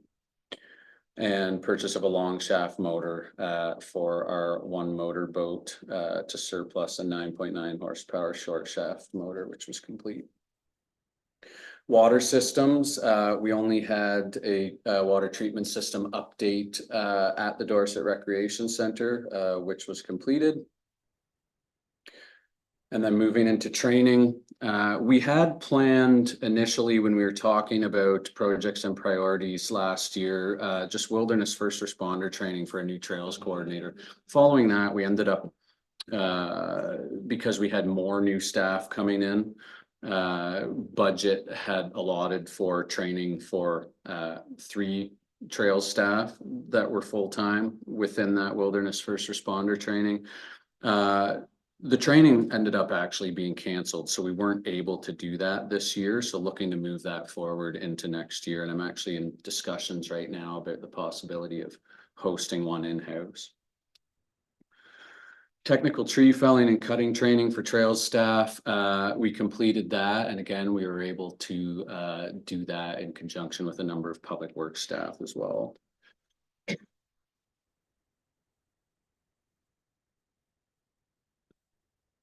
Shifting over to trails, we had an addition of a trails office coordinator position. Now that's outstanding pending the completion of the Dorset Recreation Center. The reason there being is our recreation coordinator at the rec center has been closed, has been stationed out of the trails office, where we have limited space, but also while she's been there, she's been able to assist in filling the role of what that position would have filled. One existing trails technician position changed to a senior trails technician position. That was completed. And we hired that position. Gravel parking space addition on the Sherbourne Road. This is associated with the Halliburton Highlands Water Trails campsites on Plastic Lake, campsite 12B and site 124, which is further down the Sherbourne Road. That's outstanding. We had been near to implementation of that, and then because those areas fall within the Dawson Ponds and Plastic Lake Conservation Reserves, which have now moved into the Ministry of Environment, Conservation and Parks very recently, there's a new review and permitting process in place associated with them, which we've initialized, but outstanding. Replace ski trail intersection map signage. That's scheduled for completion. We're working on that at the moment. A consultant-led review of our Trails Division risk management strategies. That has not been started. And I'd be looking to move that into the new year, as well as the review of Adopt a Trail volunteer program materials and effectiveness. Through you, Mayor, that's it for 2023. Just checking if there'd be any questions before I move into 2024 projects and priorities. Any questions, comments? No? Carry on. Great, thank you. Update lighting on tennis court to LED. Our tennis courts, actually both courts at the moment, being the multi-purpose and the tennis court next door here, have halogen lights. These are user activated lights to use in the evening. The tennis court, just in the past month, the one light has met the end of its life and needs replaced. The tennis court's closed this time of year anyways, so it's not a concern. However, it is an opportunity when we replace it to upgrade from halogen to LED. Installation of the upgraded lighting at the Dorset Lions Park pathway. That's the grant funded opportunity. And finalizing the planting of trees at the Dorset Parkette, which will be a carry forward from this past budget year. As is the raising the existing outhouse grade at the Stanhope Park. We had planned and budgeted for one this past year. We're purchasing the materials for the spring, but I'd like to do the other one there in the spring at the same time, and that would get both. And the reason being is lately, with the rain amounts we've been getting in the winter and the spring thaws we've been having with the rain included with them, there's times that the fields around our outhouses become saturated, and there's a concern that our outhouses could be below the water level and they could get filled up. So elevating those to the grade that wouldn't happen. The installation of a swing set and accessible pathway at the Oxton Community Center. That's actually something that we did add to budget after projects and priorities last year, and is partially complete. I have design plans that I've developed that I'm going to be showing to council along with the county's accessibility advisory committee forthcoming, but that's a carry forward into the new year.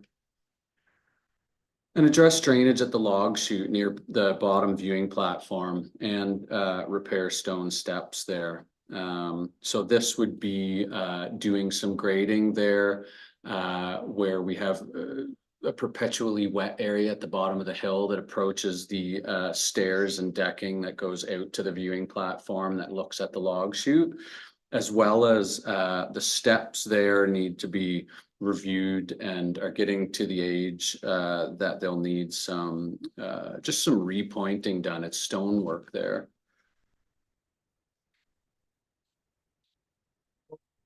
With respect to parks, I don't see your hand up. There was one comment that I wanted to make. You've mentioned planting trees at the Dorset Parkette. I've heard numerous comments about the rather sad look of the Christmas tree in Dorset, and whether there would be an opportunity to, I mean, it's one thing to plant a new tree, but I mean, you kind of want to plant a substantial tree. And I have no idea what that might cost, but I wonder if that's something that we can look at, see how big a tree can we afford to replace there. And I don't know if there's anything that can be done about that tree to make it healthier or to revive it, but I mean, it's substantial, but it's a rather Charlie Brownish. And there's nothing wrong with the Charlie Brown tree, but I've just, you know, I've heard a number of comments about it. So if we could maybe look into that and see what it might cost to do that. Deputy Mayor, do you? On the swing set and accessible pathway at Oxtown, within the history of this, there was quite a bit of engagement with the previous Oxtown Lake Community Center Committee on general thoughts on where and everything else. Now that the 3 recreation committees have been combined, is there an opportunity to reach out once again in some way for a little bit of feedback, or is there any kind of engagement possible before that plan is finalized? It'd certainly be up to council. The engagement is definitely possible. I'm working on the discussions that had been finalized from that previous committee discussion. And that's just continuing along with what they had decided and was presented to council at that time. Really, the outstanding piece was just the Accessibility Advisory Committee, based on the AODA, needs to be able to review and comment on any exterior path of travel. We have to link the components with an exterior path of travel. And that's what I want to bring back to council to look at prior to going to the Accessibility Advisory Committee. The idea of where that pathway goes and where the swing set is relative to that and where we ended up installing the outhouse was all reviewed and recommendations made by that previous committee. Yeah. Councillor Shortreed. Just one more thing on the Dorset tree. There might be potential to revive it. I'm not sure, but there was one person I spoke to that said that we could maybe bring it back to life. So if the potential is there to bring it back to life, I think it could keep a lot of people happy.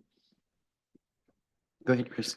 If I may, and I echo the sentiment on the tree, and it's something that actually I've heard from people as well.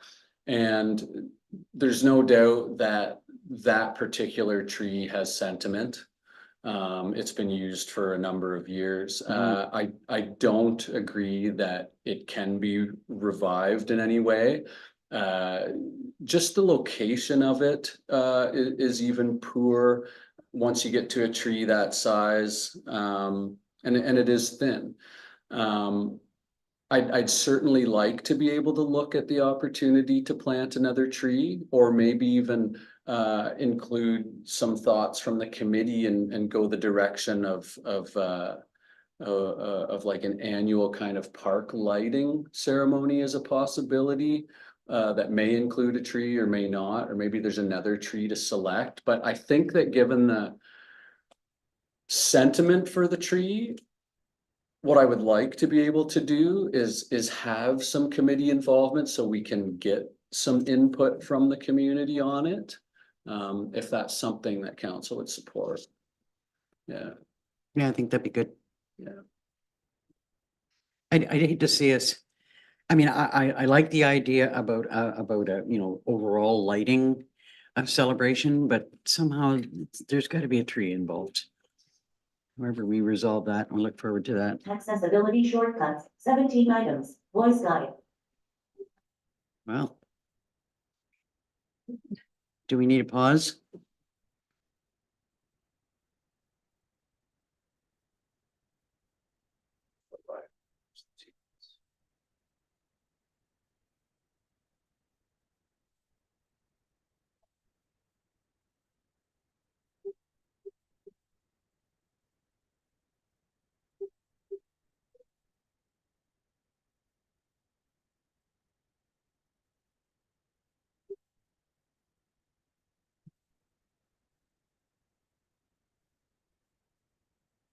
Just want to make sure that the public can view us and hear us.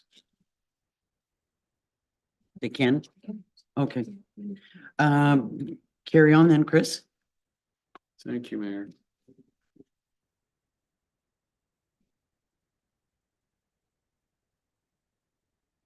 So this takes us into docks and landings. Which, starting with the Russell Landing retaining wall rehabilitation. What I'd like to do there, is there's a retaining wall, there's a stone pier, and then there's another retaining wall. Right now, we've just gone through the process for the property survey, and then we're talking to the consultant about getting costing for their processes for next year. What I'd like to have them be able to do is the priority is on the retaining wall adjacent to the parking lot.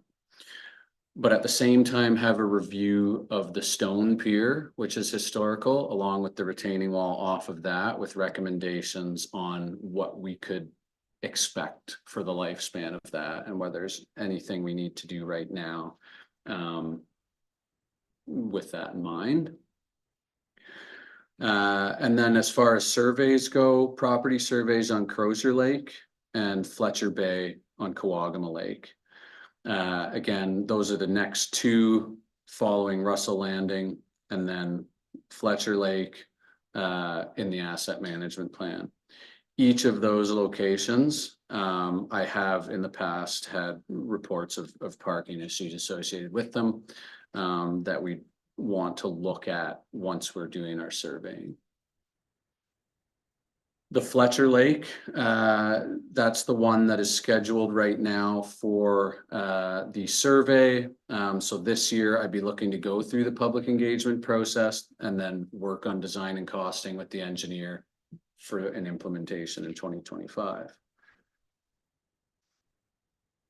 It is possible, just to set expectations, when we're doing the tendering process for Russell Landing, depending on what we get back for that, and there may be some back and forth required based on the costing we get from that may end up being later in the year, or if we had to go through negotiations, it may be that we end up with budgetary costs for Russell Landing, having finalized a contractor for a spring 2025 install, while working through considerations for an install for Fletcher Lake in 2025 as well. Just depends on how we end up with the timing on the and what we get for tender submissions. Equipment, replacement of a brush hog for our ski trails. This is a piece of equipment that we use to brush the ski trails. It's a tow behind mower piece of equipment that we have at the moment that has met the end of its life. And lawnmower replacement. This is for maintenance, taking care of grass. This would be the last of 3 that we had at the outset of our asset management plan review of the ones that we had at that time. That would get all of our 3 kind of up to a new commercial standard mower. Our water systems. I'd like to inspect our lake water pumps at the Dorset Rec Center. These pumps feed our rink flooding as well as the fire hall. So there's 2 pumps that are kind of located behind Robinson's along the shore that then pump up to the rec center and then across the road. It's just untreated lake water that gets used to flood the rink. We have not pulled those pumps out or inspected them in my time here, and I don't have record of them. So it's a preventative maintenance review. Speaking of water systems, I had recently had a bit of a conversation with the fire chief and the CAO about the system that is here for our complex here. And that I remember that a number of years ago, there was a discussion about the possibility of a new well. That there was a pump replacement, that there had been a 5-horse pump and it was replaced with a 1.5-horse pump, which created some supply issues for water. And I just wanted to get some clarity on that and see where we stood with that to make sure that we don't have any water source issues. So the fire chief had let me know that discussion had come, and I apologize, I hadn't had an opportunity to look at the details of the pump that was replaced. So I do have to take some time to be able to look at that. At the time, I do recall though that as we were replacing that pump and dealing with several other issues that came up with the well, what was installed is what was recommended by the professionals we were working with at the time. We've since had the entire system reviewed by a consultant and engineer, and they've deemed the whole thing adequate. However, I'm not sure how any sort of supply issues, as in pressure between the buildings, would be affected by the size of the pump. So that's to say, I would need to get that answer from someone. We don't have any plans at the moment to do a new well. But what I could do is start out with just kind of a file review of what was done, and then work towards that understanding at budget and see whether or not I can have a consultant or a plumber just comment on what the needs might be. Because I think where it came up was relative to some pressure when doing hose pressure testing at the fire hall next door. So we'd have to look at that specifically and how we might want to address that. Yeah, I mean, I know that the cost of a well is rather extraordinary, but if it's a matter of simply replacing the pump itself, Yeah. and the size of the pump, that might be quite a bit less. But yeah, it just to look into it and see, make sure that we're not going to be running into any problems would be great. Absolutely. I will definitely. And sorry, through you, Mayor, is there any other questions? Because my next thing is recreation. So any questions at this point about what we've heard so far? Okay, hearing none, move on. So under recreation, of course, foremost on our mind will be the restart of operations at the Dorset Recreation Center once the center reopens. So that's going to include restaffing the center, but also looking at our program offerings there, reestablishing some connections with our past renters, our past enhanced program partnerships, as well as existing program offerings that we had prior to closure. Then the implementation of recreation survey recommendations from the Recreation Committee. So as council's aware, the committee had just finalized a public survey. They have done an initial review of the findings from that. And they hope to be able at probably the next meeting, start looking at some recommendations for next year from that. And we hope to be able to work towards implementing some of those things, some of those recommendations. For me, the biggest thing about that survey, when the results of the survey were really interesting. I mean, I thought it was interesting to see what people are looking for. What I found really disconcerting was the number of people who had no idea about what was available to them. And I mean, it's obvious that we need to do some work in that regard. I mean, there are people who will, I mean, unless they're looking in the right place, you know, unless they want to know a specific thing, they'll never have an idea. But, you know, obviously, I think there's some work we can do there. Absolutely, and that's something that the committee had noted and myself as well. So I'd certainly hope to be looking for some ideas from the committee and from staff and to address some of those recommendations. Next, moving on to training. Wilderness first responder, ice safety and rescue, as well as swim training for trails personnel. This would be 3 of our existing staff that we just hired this past year. Perfect Mind software training for tower and recreation personnel. So as we implement that software at the tower gatehouse, as well as bring in our recreation personnel, I'd like to be able to host a training day with our service provider on that software. And we have 1 new maintenance personnel who requires their playground safety and inspection training. That would be in addition to just regular annual onboarding training, et cetera.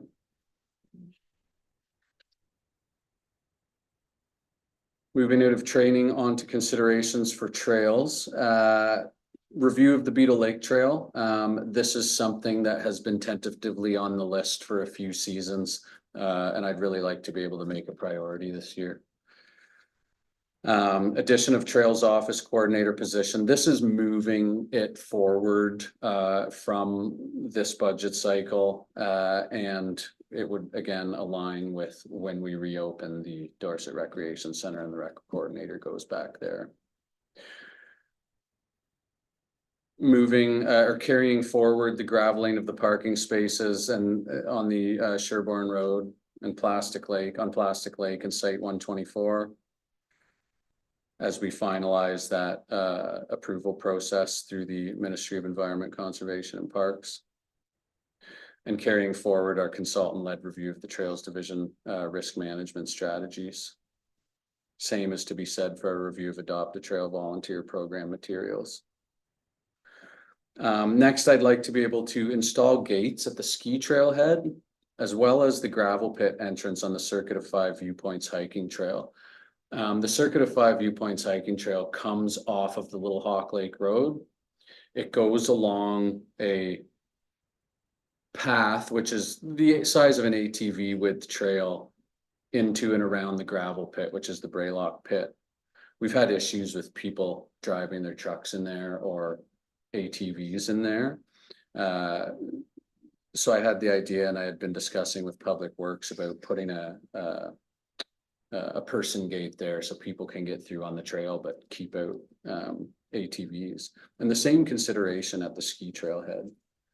At our ski trail locations this past year, we budgeted 1 gate install and we were able to complete that. And then next year I want to do another gate install, and there's a couple more after that where we're just having challenges from time to time with ATVs getting onto our ski trails.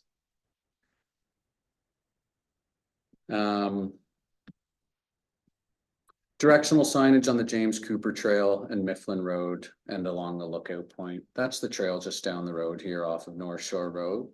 The trail comes out of the parking. It goes up the road a slight ways up to the Lookout Point, back down to Mifflin Road and around. I'd just like to review that signage plan in its entirety. And as we get more and more users of those trails, and particularly more users who aren't from the area and don't necessarily know the area, from time to time, we have people with confusion coming off of the trail and along the road. So I'd like to do a better job of signing that. I'm really glad to see that particular item. You know, I do keep hearing about Mifflin Road and access, you know, by public using Mifflin Road and, you know, a request for assistance, maybe a little bit of gravel or, you know, just a little bit of help on the road. And the signage, I've looked at the signage is, it maybe needs a little more clarity about use of the, I mean, people are parking there and, you know, I know it does try and redirect people to North Shore Road and the parking spot there, but there needs to be some more clarity there. So I was glad to see that on your list. And that's the exact type of feedback I've been hearing as well, and what we hope to address.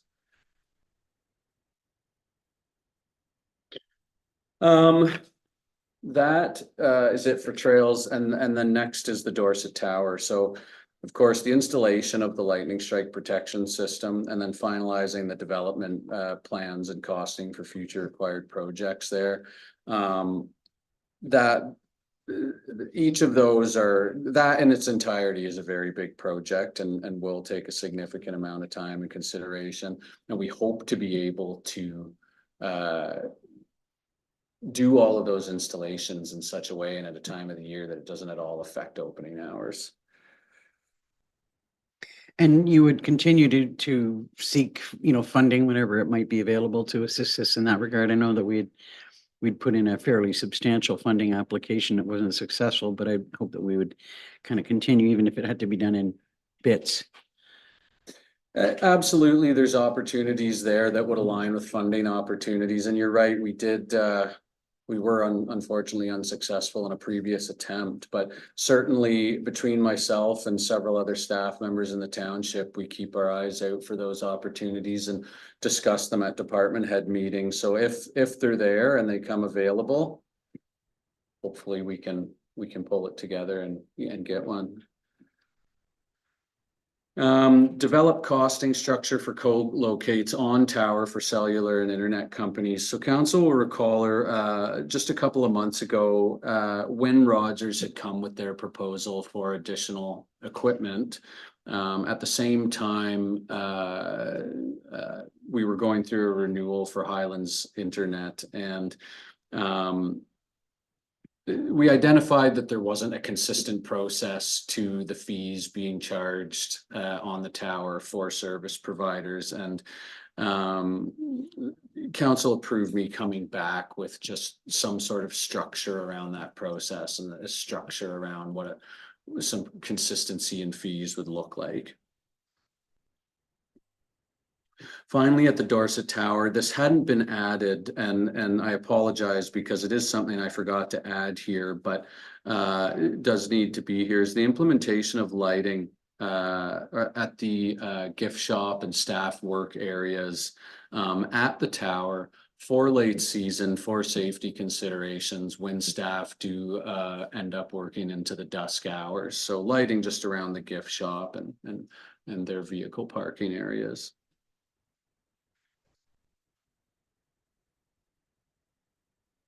And that concludes my presentation. Questions or comments or things you might like to add for Chris's consideration? Councillor Shortreed. I just have one question. Do we need to look at increasing the budget for temporary staffing for when the rec center opens, or is that, given circumstances, unnecessary? I'm not proposing adding any additional staffing there, no. So we'd be going with what we had there previously, so no addition. No, but I meant temporary until the situation changes. No, we don't have right at the moment any budget for temporary staffing, and actually through the CAO we had been in some discussions about potential addition of temporary staffing, and it's something that we're working on discussions about at the moment, but whether or not we end up with that as a recommendation at budget time is something that has to be finalized. Other comments or questions about parks, recreation and trails? Hearing none. Thank you, sir. Thank you. We look forward to your budget numbers, I think. So next up would be fire services.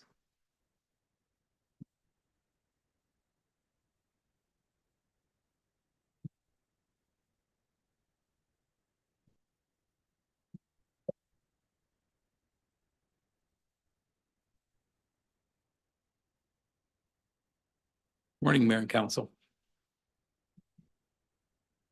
Good morning.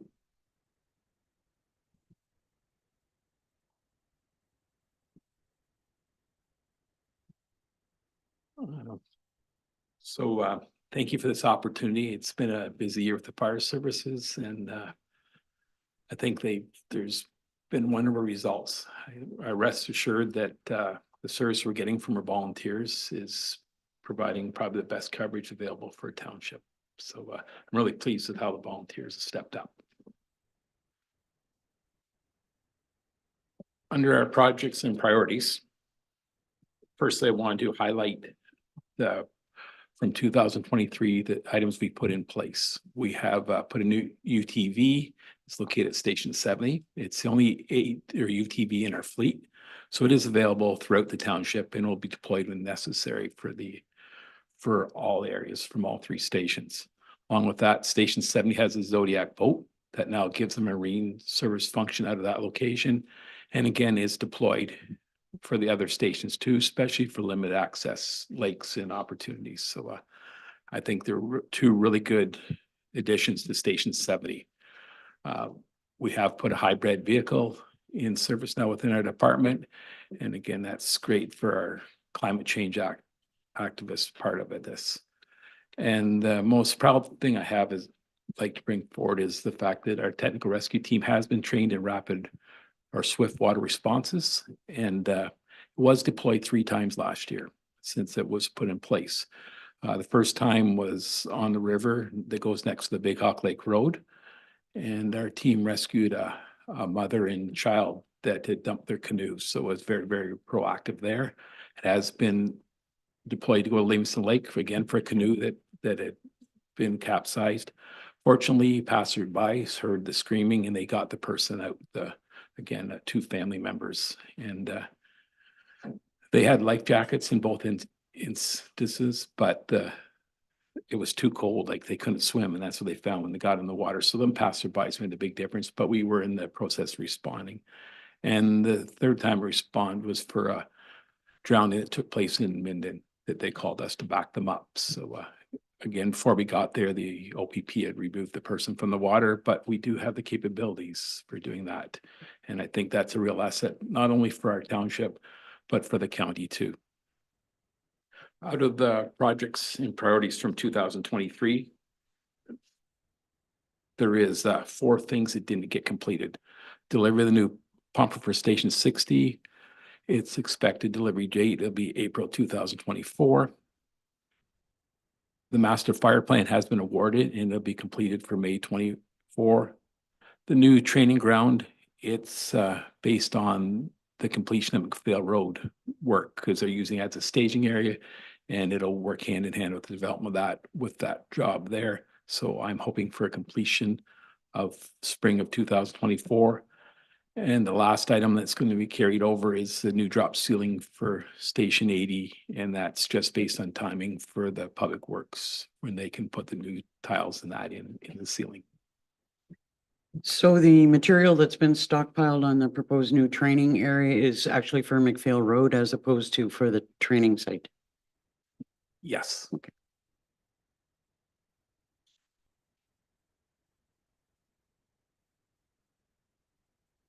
2024 priorities for the fire service. There's 2 priorities that I'm looking at, and the one is to develop a mental wellness program. This year we've had 2 major events, both resulted in us bringing in Homeland Mental Health to speak with our firefighters. We do have Homeland Mental Health on retainer, and all our firefighters do deal with a lot of situations where they're going and there's VSAs and very traumatic situations. So mental health is important. So this program would be being proactive and having an agency come in and speak to all the firefighters prior to an event happening. And the second item that I wanted to do is continue to develop a technical rescue team. This year, I'm proposing that we do a high-angle rescue team, and that coincides with our community risk assessment. They identified the Dorset Tower as a real risk, twofold. The first thing is if somebody walks all the way to the top of the tower and has a heart attack up top, how we get them down. Or if there's somebody ever had something happen where somebody stuck on the tower, got it where they shouldn't be, again, how to get them down. And the second aspect of that team, they'll be trained in for people that are like doing cliff climbing and stuff like that. how to take them off the rocks and that stuff. So that would be the next level for our technical rescue team. So I think it all works hand in hand with what we're trying to provide, not only for our own township, but make it available to the county once we get proficient at what we do. If I might ask about the mental wellness program. Yes. You say that you've got a consultant that you can bring in and talk to the firefighters, or are you going to develop a longer term program? And if that's the case, I'm assuming that would not be done in-house, that you would have to get a consultant to do that for you. No, the Ontario Station of Fire Chiefs is developing a program called Resilient Minds. So they've been looking at this. I'm sorry, called what? Called Resilient Minds. So it's something that all the fire services in Ontario are trying to develop. So they're at the point now that they can actually start instructing on it. So they'll provide qualified instructor to come in and meet with our people. Okay.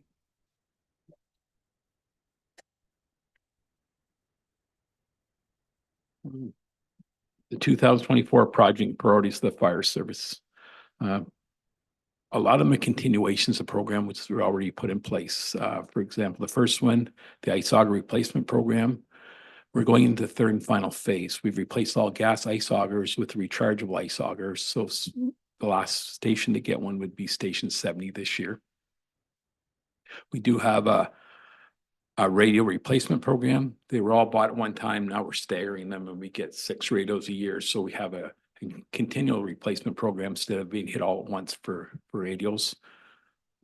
Along with that, we have the same program in place for bunker gear. We get 6 sets of bunker gear each year. They're required to be replaced every 10 years. When we have 50 firefighters, we don't want all at once get a large purchase at once. We're staggering throughout the process. So every 10 years, a firefighter will get new bunker gear. The uniform program that we had last year, all firefighters got the station shirt, pants, and tie. We ensured that they all have straight leg pants, and they basically same kind of pants that would be in a proper tunic, which is the dress uniform for fire service. For us to do that in a one-shot deal, it'd be very, very expensive to do all of our 50 firefighters. So along with that same program, my recommendation this year is we get the uniform hat to go with it. And the third part of it next year would get the tunic to go with it. So we're building the process of all firefighters having dress uniforms, but doing it in a slower process to ensure we don't have large costs all at once. Continue to enhance our extrication equipment. We have had some very serious accidents over the years. Cribbing's been made out of 2x4s and 2x6s that we've basically developed ourselves as the fire service. So we've gone to manufactured cribbing, and again, more for liabilities if something goes wrong. So if we get the proper high grade cribbing, it just makes it safer for our firefighters. So it's just to add a little more cribbing to each station. So we have it available. The secondary item that comes for that is rechargeable emergency scene lighting. Again, getting away from using gas generators and that. We have tried, each station has a rechargeable light now for a scene light, and it's to give an additional one each station. It's unbelievable what they light up for one light. So it's again just to enhance, especially for night operations, can be used for extrication, but it also can be used for fire scenes and things like that. The technical rescue equipment, it's part of our swift water. There's more items we need. We need proper ropes that are maintained and inspected under the program for water rescue, breakaway life jackets, items like a Stokes basket will float in the water.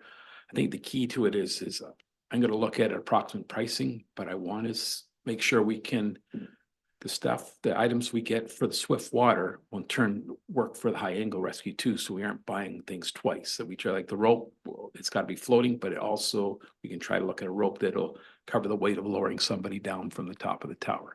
So it'll be, if we get the approval for the high angle, we'll work together for the equipment. Next item that we're looking at as a new purchase is update the nozzles on the fire trucks on the attack lines for all 3 stations. They're starting to show their age. We're getting more of them that are breaking, And things have changed the way operations have. A lot of our nozzles are 20 years old. Trucks get replaced, but nozzles and hoses don't normally. So it's to upgrade the nozzles at 3 stations. The rechargeable light, I actually spoke about it prior. I shouldn't have left that in there. And the other thing is expanding the public education program. You'll see in the picture there, there's a tent. Just happened to pull up the internet, it was Collingwood's, but for us, so when we go to do a public education event, we'll have it and it'll say Algonquin Highlands Fire Service, and it'll have our department emblem and we'll operate under it. And also there's the tablecloth that comes with it too, again, with the fire service message on the bottom of it and the department logo on it.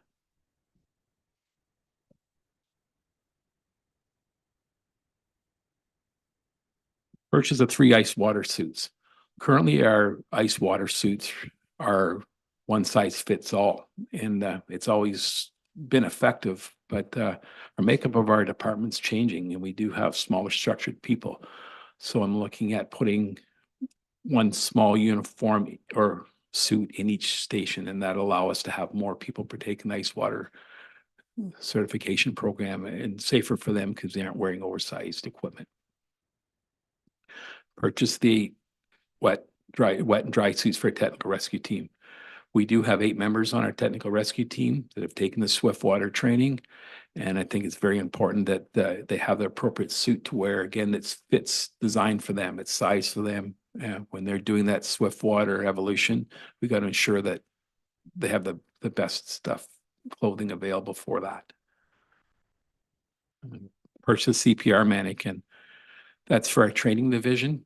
It's the current one we have now is 20 years old, and there's been a lot of upgrades in how it can do. And for example, now when you're doing your CPR on it, when you actually do the compression, it tells you if you're doing them right and stuff like that. Where our current mannequin is just a mannequin. So it's to increase the opportunity for better training for our students or staff. Sorry. Installing a base radio system in the administrative office, and that's to expand on our working alone policy for throughout the whole township. And the goal is to have a mobile radio. What I visualize is out by where the reception desk is. So if one of our people in bylaw or any of our agencies need help, it's always monitored because that person will hear it there. For after hours items, and that's working alone, they could always, if they have the fire department frequency, put it on their portable radio. If they turn it to the fire department frequency, our fire dispatch can pick that up for them. So just to ensure the safety of the staff, I think we'd have to look at what the best rate of frequency is to monitor during the day. But that's something we can look at going forward. I don't know if they want Public Works running all the time because it would be pretty continuous. So where would something like that be located in the building so that it isn't intrusive? Because as you say, it could be pretty consistent. I think it should be close to where the front desk is, but again, we'd monitor, maybe it'd be on the fire frequency all the time. So you'd only time it would go off is if we had a fire call, you'd hear that go off. Or if somebody turned to the fire frequency, if they needed help or anything, they'd radio and that person can monitor it. And we do have a lot of the provisions already here, the towers at the back. We do have a radio system downstairs as part of our repeater system. So I don't assume that it's going to be much more of that. It'll be just a radio that's got to be relocated. iPads for each fire station. The purpose of the iPad is when they do their weekly truck checks, it's to reduce paper. Is so they can take the iPad, go down to the truck checks, mark everything off. When they're done, they just email it to the computer and they just put it in a file. Along with that, any pre-plans that we develop for various structures, we can have available on the iPad. And for example, locations of dry hydrants and that, they can open up that file and it'll show those locations. Hazmat responses, we'll have the ERG all available on the iPad. And the other thing is when they're at for example, medical call, when we have extra staff there, they can start filling out all the appropriate paperwork, again, limiting paper, but just making us more efficient. I think. We have a question on that? Yes. Is there Is there a particular advantage to the iPad over a small laptop computer? Where, you know, if you're filling out paperwork and putting in descriptions of things, I don't know, maybe it's just me, but I find. No, it's not. It's something that I wanted to ask and I thought, okay, well. Yeah, So and I know we're getting into some operational weeds here, but I guess I'm just trying to understand how your decision for iPads. I'm not saying no, I'm just saying. I'm And I curious. too have got Oh, iPad versus think a it's small just- laptop. A very justified question. It was a recommendation. I did speak with a gentleman from the county. My original thought was, when I was thinking about it, is when we have our computers taken out of service here, what they do with the old ones. So from I understand, they clean them, they pull the hard drive and they dispose them. And my goal was originally that they just cleaned them and they gave us access to them. And then it was recommended the cost of an iPad. It was far more efficient to have the iPad is a new one, and it always later it'll have Wi-Fi access, and we could eventually, if we ever wanted to, we could hook it up to a phone service too. But That that's, still doesn't respond to the ease of use and the usability or the practicality of an iPad versus a small laptop. I think easeability wise, it's just smaller to have when they're using it. But I see what you're saying about actually using that part of it. I think both options are considerable. So Madam CAO. I'm wondering if we could bring that back. If the idea is laptop versus small or iPad versus small laptops, we do have small laptops that Yes. the building department uses, for example, that probably we could investigate as well. So Well, I've That's just, something you know, I else could to see think. when you were talking about going around and checking things and, you know, with an iPad. But when you're talking about pre-planning and doing work like that, you know, with dual purpose, maybe a small laptop might be we can. more I appropriate. totally agree.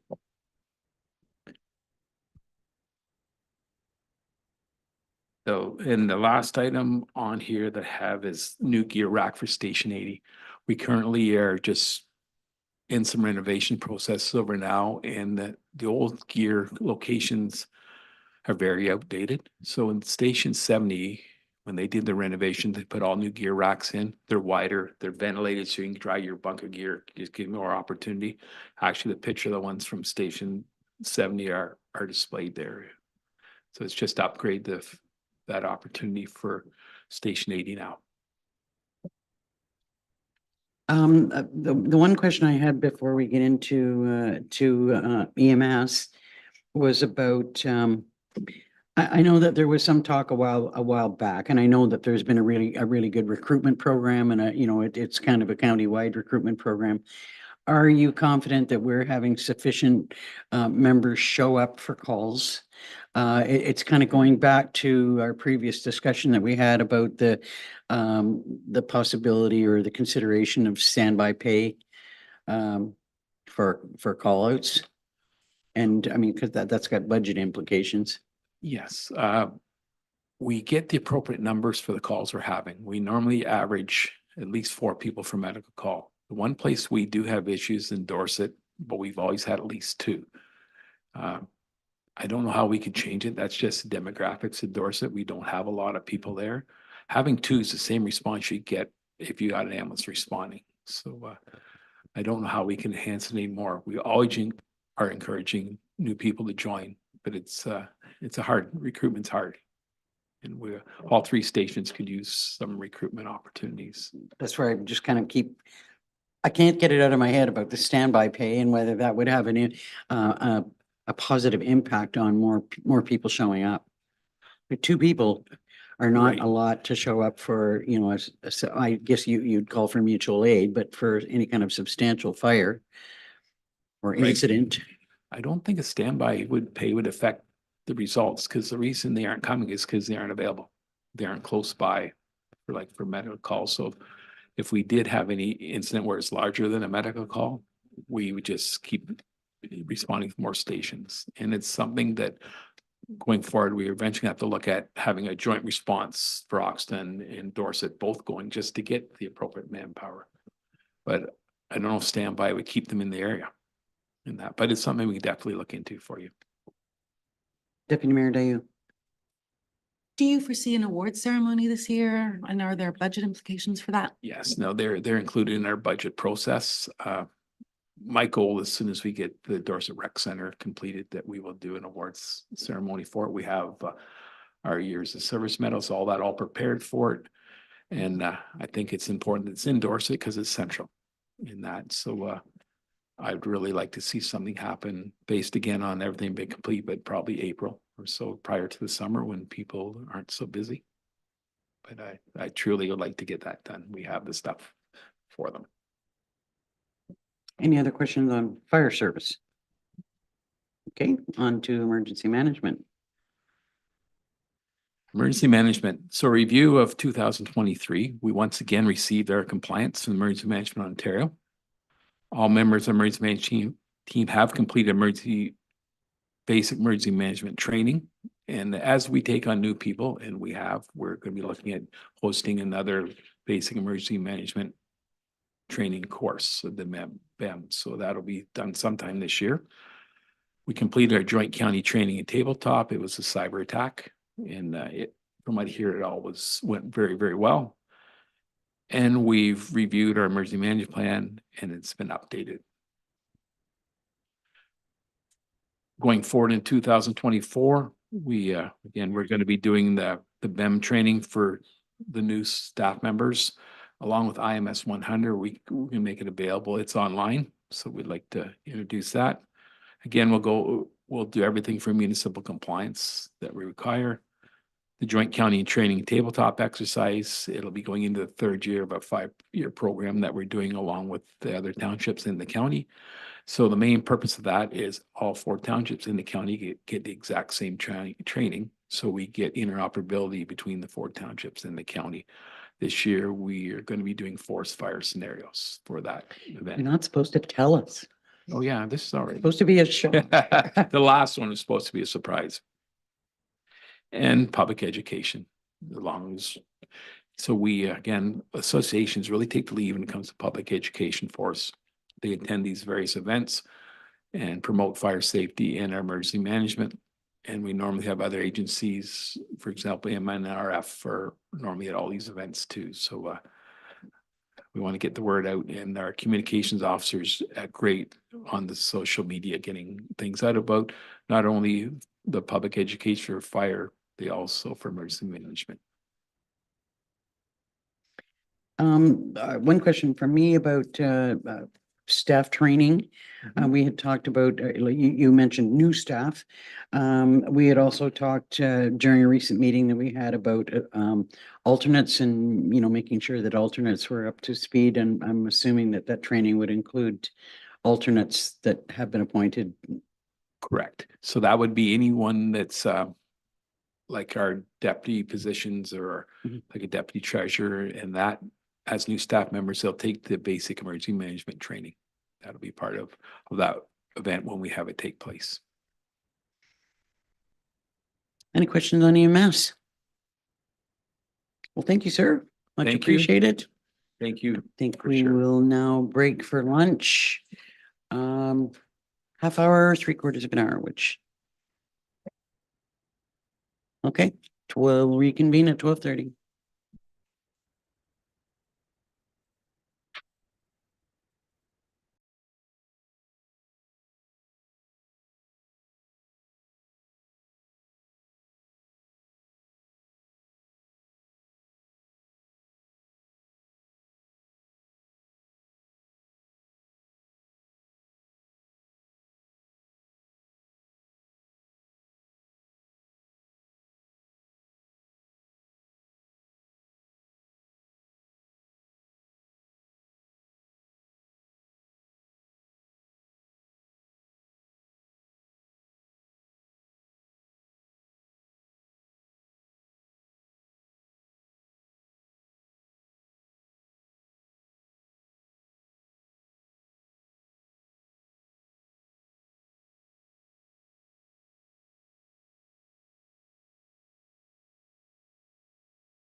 Welcome back to our projects and priorities meeting. Next up is building and bylaw.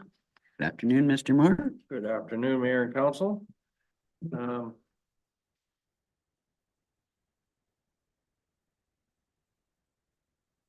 Started out as just a little bit of history at this time.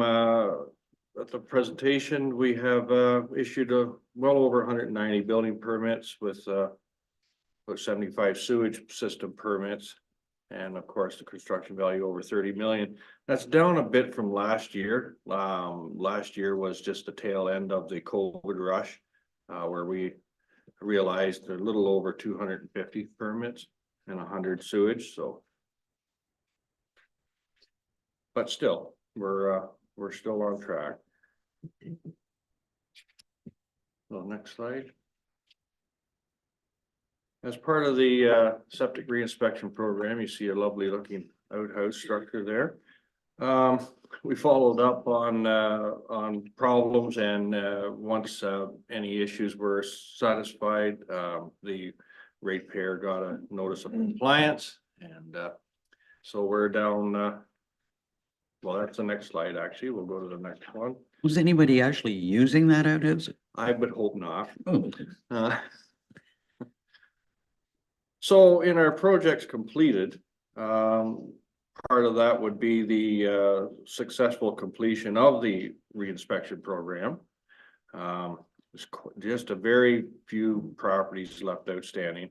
And with that, the completion of the 2018 septic remediation action part of it. So we still have about 5 years worth of remediation, remedial action that needs to be completed. 2019 and 2020, we're working on right now on with the offense of ratepayers to get them back up into compliance. So also in the projects completed, we were able to, with the help of Treasury, of course, establish a separate budget for the bylaw department. Because we were able to recruit an additional bylaw officer. We're at full complement now. We have, again, we're able to procure the necessary office equipment for that position. We also added a hybrid SUV to our fleet, which has been very exciting. It's it gives us a lot cleaner footprint. It's a nice operating vehicle. We were able to purchase the tablets and software for paperless inspections. Now, we haven't been able to do a whole lot on the paperless inspection front until the implementation of our cloud permit software, which is coming up very soon. We have staffers that are continuing receiving their qualifications. And we've updated a couple of bylaws for council. And some bylaw staff. We have a bylaw staff that staffer that is fully certified now in the different areas of municipal law enforcement. So the ongoing projects, septic reinspection program, remedial action. So as I indicated, 2018 has been cleaned up. We've got a lot of the 19 and 20s that have been voluntarily cleaned up. We are now in the process of compelling the rest to fix up their systems. I think at the end of the day, we have about 371 properties in this next 5 years of remedial action that are still outstanding for compliance, which is about 8% of the program. It's not bad, but hopefully after this round, it will be. We would have the cleaned up for the next inspection period. Should be a lot less hassle or problems on the books. We're looking at, still looking at the AMPS bylaw to implement it. Still have, ongoing staff training and certifications. We have, some bylaw staff that are requiring, OAPSO training, building staff requiring upgrades as well as, ministry qualifications. And then the launch and implementation of cloud permit. Bylaw is almost live as we speak. Building is coming up in the next few weeks for training, and we'll have it live before next spring for sure.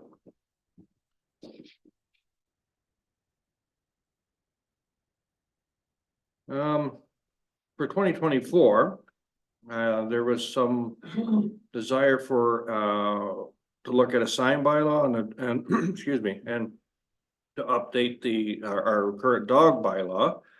Both of those have been completed by staff. They're at the Ministry of Attorney General's office as we speak, so hopefully you'll be able to see them at the next meeting, but if not, a subsequent meeting. Municipal pound agreement, we had one years ago. We need to update that as well as the dog containment system you'll see down there.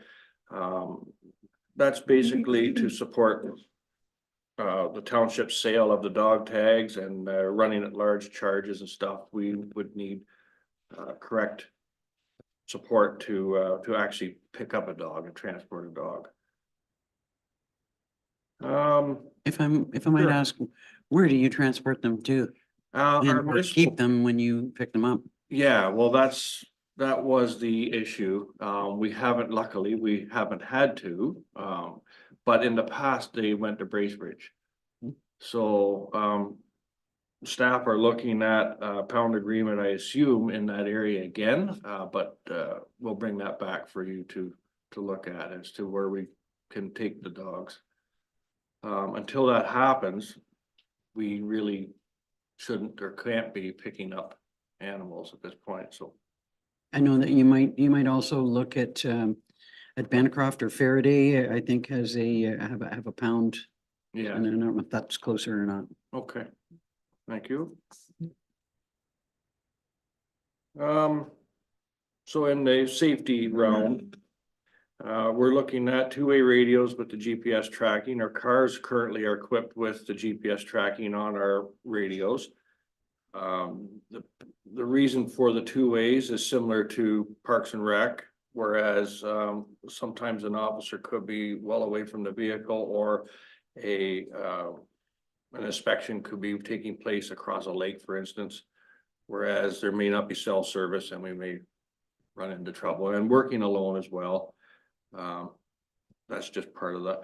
So then and again, the dog containment system, I see that on the bottom there, but going around with the safety, it's the Kevlar, the high vis vest, regular PPE, which we provide at this point in time, the regular hard hat, eye safety wear and such. So just to build on that a little bit, we're doing a lot more enforcement now. Now we have a full complement of bylaw. There's a lot more interaction with a community that you might as well say maybe I am, in my opinion, a little more volatile. Since COVID, there just seems to be more people around. It just seems to be, especially when we're out there more, and there is a lot more enforcement, especially on parking and such. So that was the reason for that.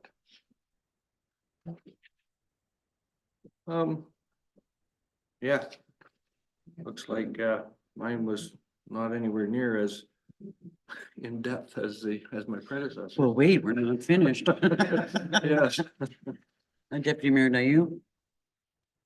This last year, we've had a couple of incidents with wildlife. I recall the coyote question and concern up in Oxtongue, and there was coyotes in Dorset before.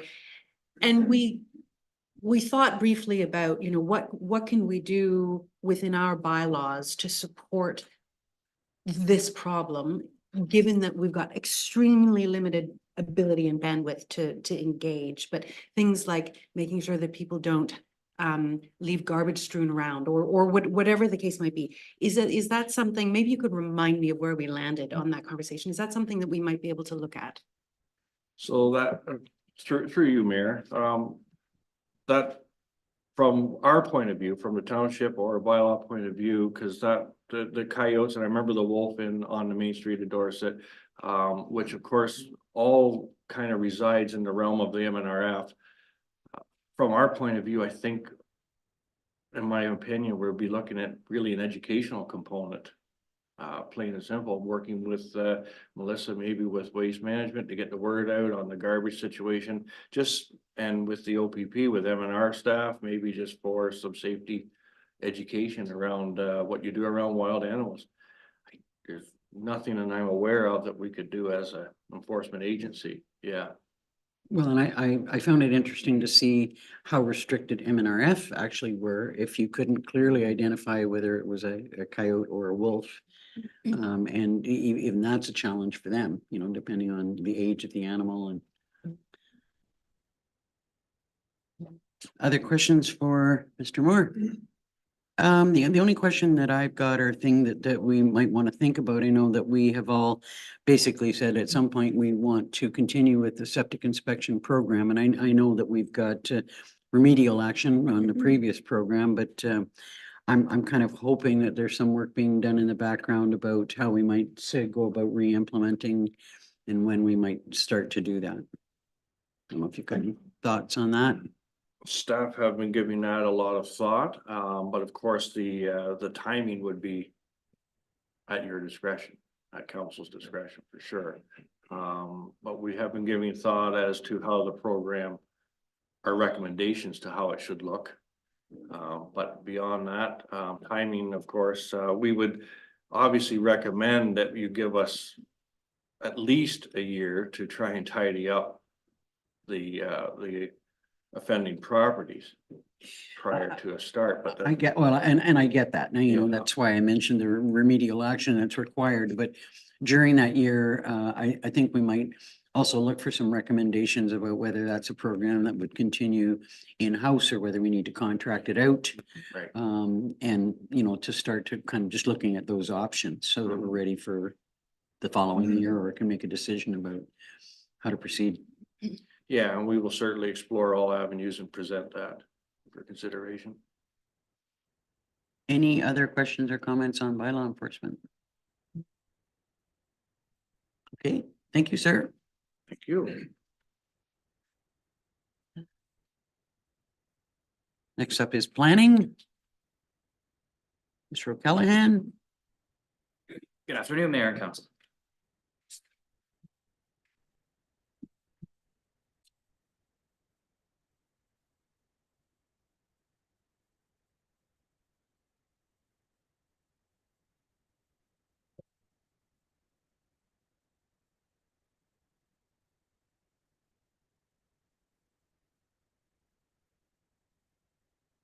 Right, so the first slide here is just outlining projects from this year that have been completed or are still ongoing.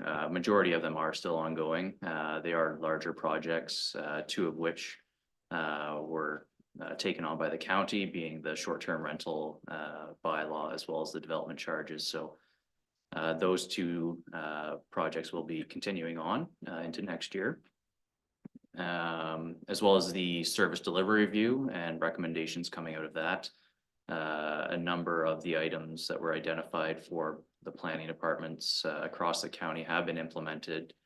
However, I believe the last outstanding one is looking at the official plan from the county level and whether or not the lower tiers could perhaps do away with their own official plans and implement secondary plans and still have the same effect.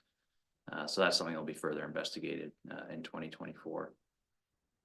And then one of the larger projects that was completed just recently is the license of occupation policy. And so next year, that's when we'll be looking at implementing that. Our communications coordinator has been a great help in getting more information onto the website related to that policy. So yeah, we'll be working towards implementing that further. With respect to the service delivery, I know that, it was kind of the county's position that we give our new CAO just a little bit of time before we sort of reschedule another meeting of county council to, kind of give some more clarity to what our expectations are and where we see that there might be levels of success. But kind of hear that planning might be one of those areas where there could be some success. So I look forward to that.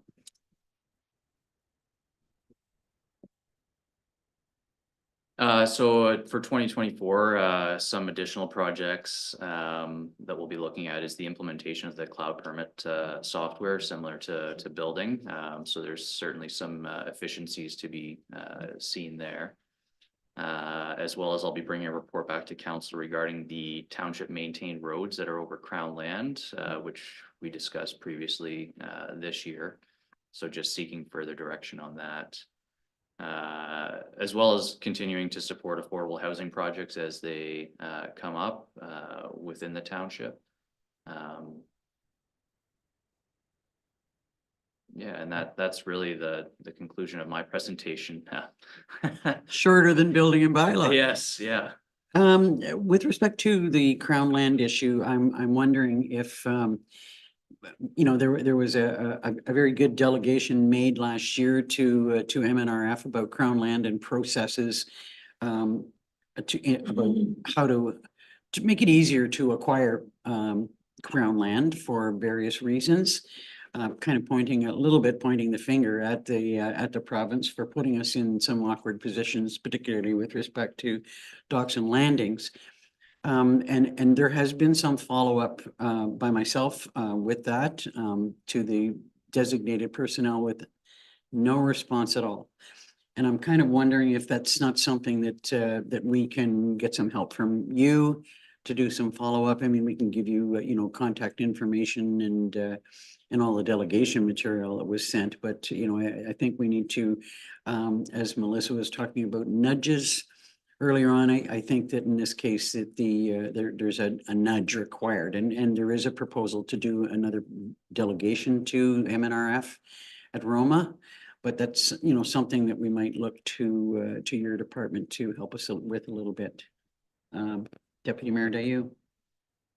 Yeah, absolutely. And on that, I know that the instruction from the minister at that delegation was, okay, here's the person you need to contact. Let us know which plots of land are particularly troublesome, so that we can start getting gears in motion. And it could be that even just starting to put together a list of the pieces that are most stressful for Algonquin Highlands, so that we're ready to go with that information, or to be sent on directly, however you see fit, would be very, very helpful. So it's more concrete than Well, yeah, a general. that is, that's more specific, but I'm looking for as well for some work to be done on like an easier process. We shouldn't have to go through mountains of work every time. I mean, we're seeing this come up in a number of different areas, not just in docks and landings, but for the lagoon, for a variety of things. That there's got to be an easier process in place to do this. So just kind of, you may find us looking to you for some assistance in that regard. Yeah, by all means, please reach out. I'm happy to help wherever I can. Okay. Any other comments in the area of planning? Thank you, sir. Thank you.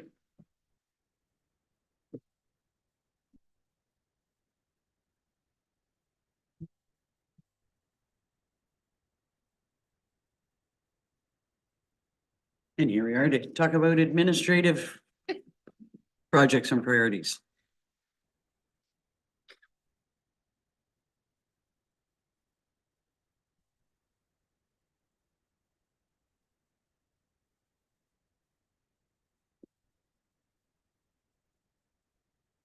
So thank you, Mayor and Council. And actually, I'm presenting on behalf of the Administration General Government. So the CAO and clerk may have opportunity or want to speak on some of the items as well. So under the 2023 administration accomplishments, we have several on the list here. We did manage to get started on the strategic plan. And we are hoping to have that completed by year end. I know we have a meeting next week. We will continue to collaborate with the county and neighboring municipalities on activities related to the service delivery review.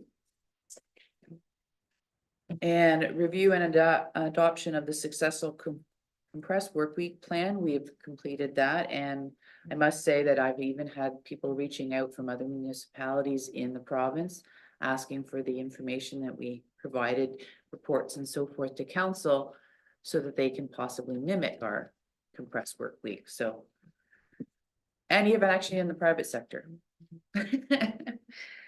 The records retention program review in conjunction with the county municipalities. I know that's underway. It's a multi-year project, and the clerk and deputy clerk are highly involved in that, of course, along with the CAO.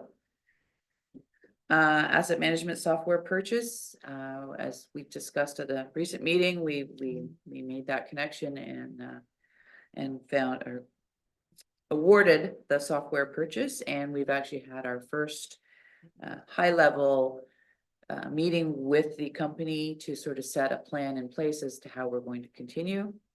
And we are meeting with them every couple of weeks to get the software up and running. Hopefully June of next year, I believe, is where we're aiming, May, June. Updates to financial services considering eSend electronic payment options, again, underway. eSend, we've had a really, well, a lot of people that are interested in the eSend option, whereby we just send out their tax bills by eSend, which will be a very efficient and also cost-effective way as postage continues to increase. I believe the postage rates will be over $1 this year for an envelope, well over $1. So this eSend option will certainly help with that. And then expanding the AH team yet again, it's ongoing. We've added the deputy clerk position, and we now have the 2 bylaw officers. And I know that there's things in the works for more opportunities, because we just continue to get bigger and need more assistance. So, and then the revamping of the municipal office to accommodate new members. It's well, at this point of the report, I said near completion. I'd almost say it's completed now, pretty much, other than office furniture. So the actual walls in place, cupboards are moved, and machines are into their new homes as well. So everybody seemed to be very receptive to it. And then purchase laptops for council members. I believe everybody has laptops, and that has been completed. Maybe almost all. Everybody. So that is the completion of the 2023 report. Any questions or? The only question that I would have is will the asset management software that we're acquiring and looking at alleviate us from having to go out and tender new asset management plans, or will it work for us going forward, or will we still have to do that? Or the plan will just become? We'll probably have to get a consultant involved through you, Mayor, to get the plan updated. That question was kind of brought forward in an earlier session. It's every 5 years the plan needs to be reviewed, but once the data is in place and the life cycle management and things, that information is there, it should make it a much more effective, cost-effective update Process. For the asset management plan, because the information will already sort of be in the system. But it's going to be helpful for annual reporting and also for grant reporting and things like that. The software will be very helpful, because you'll be able to get that information and various reports right from the system. The only other comment that I've got about the, what's in process at the present time is the strategic plan itself. Given the pace that we went at in our first day, and I know the amount of comments and information that we still want to input into our discussions, to put into the baskets to make things work. I'm almost wondering if we're going to be able to complete the work within another day. So that there would be budget implications if we needed to ask for an additional day. It's just a consideration, and you know, that we'll have to wait and see how we make out on December the 7th, but it's just something that is concerning to me, that I know that there's still a lot to talk about, and I'm not sure we're gonna get there at the pace we're going. Councillor Barry. I'm kind of asking you, but I'm just asking the room as well. Do we have any idea when MPAC is going to be up to date with their assessments? They're And working on it. yeah, They have picked up a lot of the new homes and so forth right now that will be seen in the 2024 roll. But no, I don't believe they've got a complete reassessment figured out as to when it's going to be officially put in place yet. I think they're struggling, to be honest, because of the values. The last reassessment was based on 2016 values. So naturally speaking, you'd want to go to 2020 values. Well, 2020 values would have been out of the water, you know, just over the moon with the COVID pricing. So I think that's where the struggle is landing, because where do they find that happy pricing assessment information based on market value? Because the markets have been so out of whack. But meanwhile, it's our loss, because it's not being done, and you know, we're never going to truly catch up to what should have been in place now.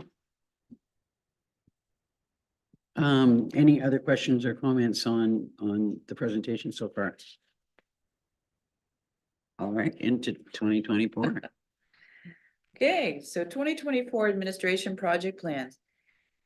Well, once we complete the strategic plan, we will implement the strategic plan priorities that we've come up with. We'll continue to collaborate with area municipalities to ensure the efficient use of resources, including staff and time and finances. Airport development plan update, I believe that is still on the docs or the books for next year, so that will be probably looked into upon the completion of the strategic plan. And records management project, we'll get that underway, but I do know it's a multi-year joint project with the neighboring municipalities. So how far along, we won't know until we get into it in the new year. The clerk is planning to update the cemetery bylaw with general housekeeping and updates related to the green and winter burials. And then at the same time, in conjunction with that, we will be looking into investigating cemetery software options. And then further with the asset management software, which we've already touched on, we will be getting that up and running and then using it to its fullest with the planning, financial reporting, and grant applications. And we will continue to improve online efficiencies to provide ratepayers access to helpful information and payment services. Our communications with the communications coordinator are great, but we're trying to get more of an online option and one-stop shop where they can find all their information, and we're continuing to work towards that in the new year. And then leadership training for senior management team is a goal for next year as well.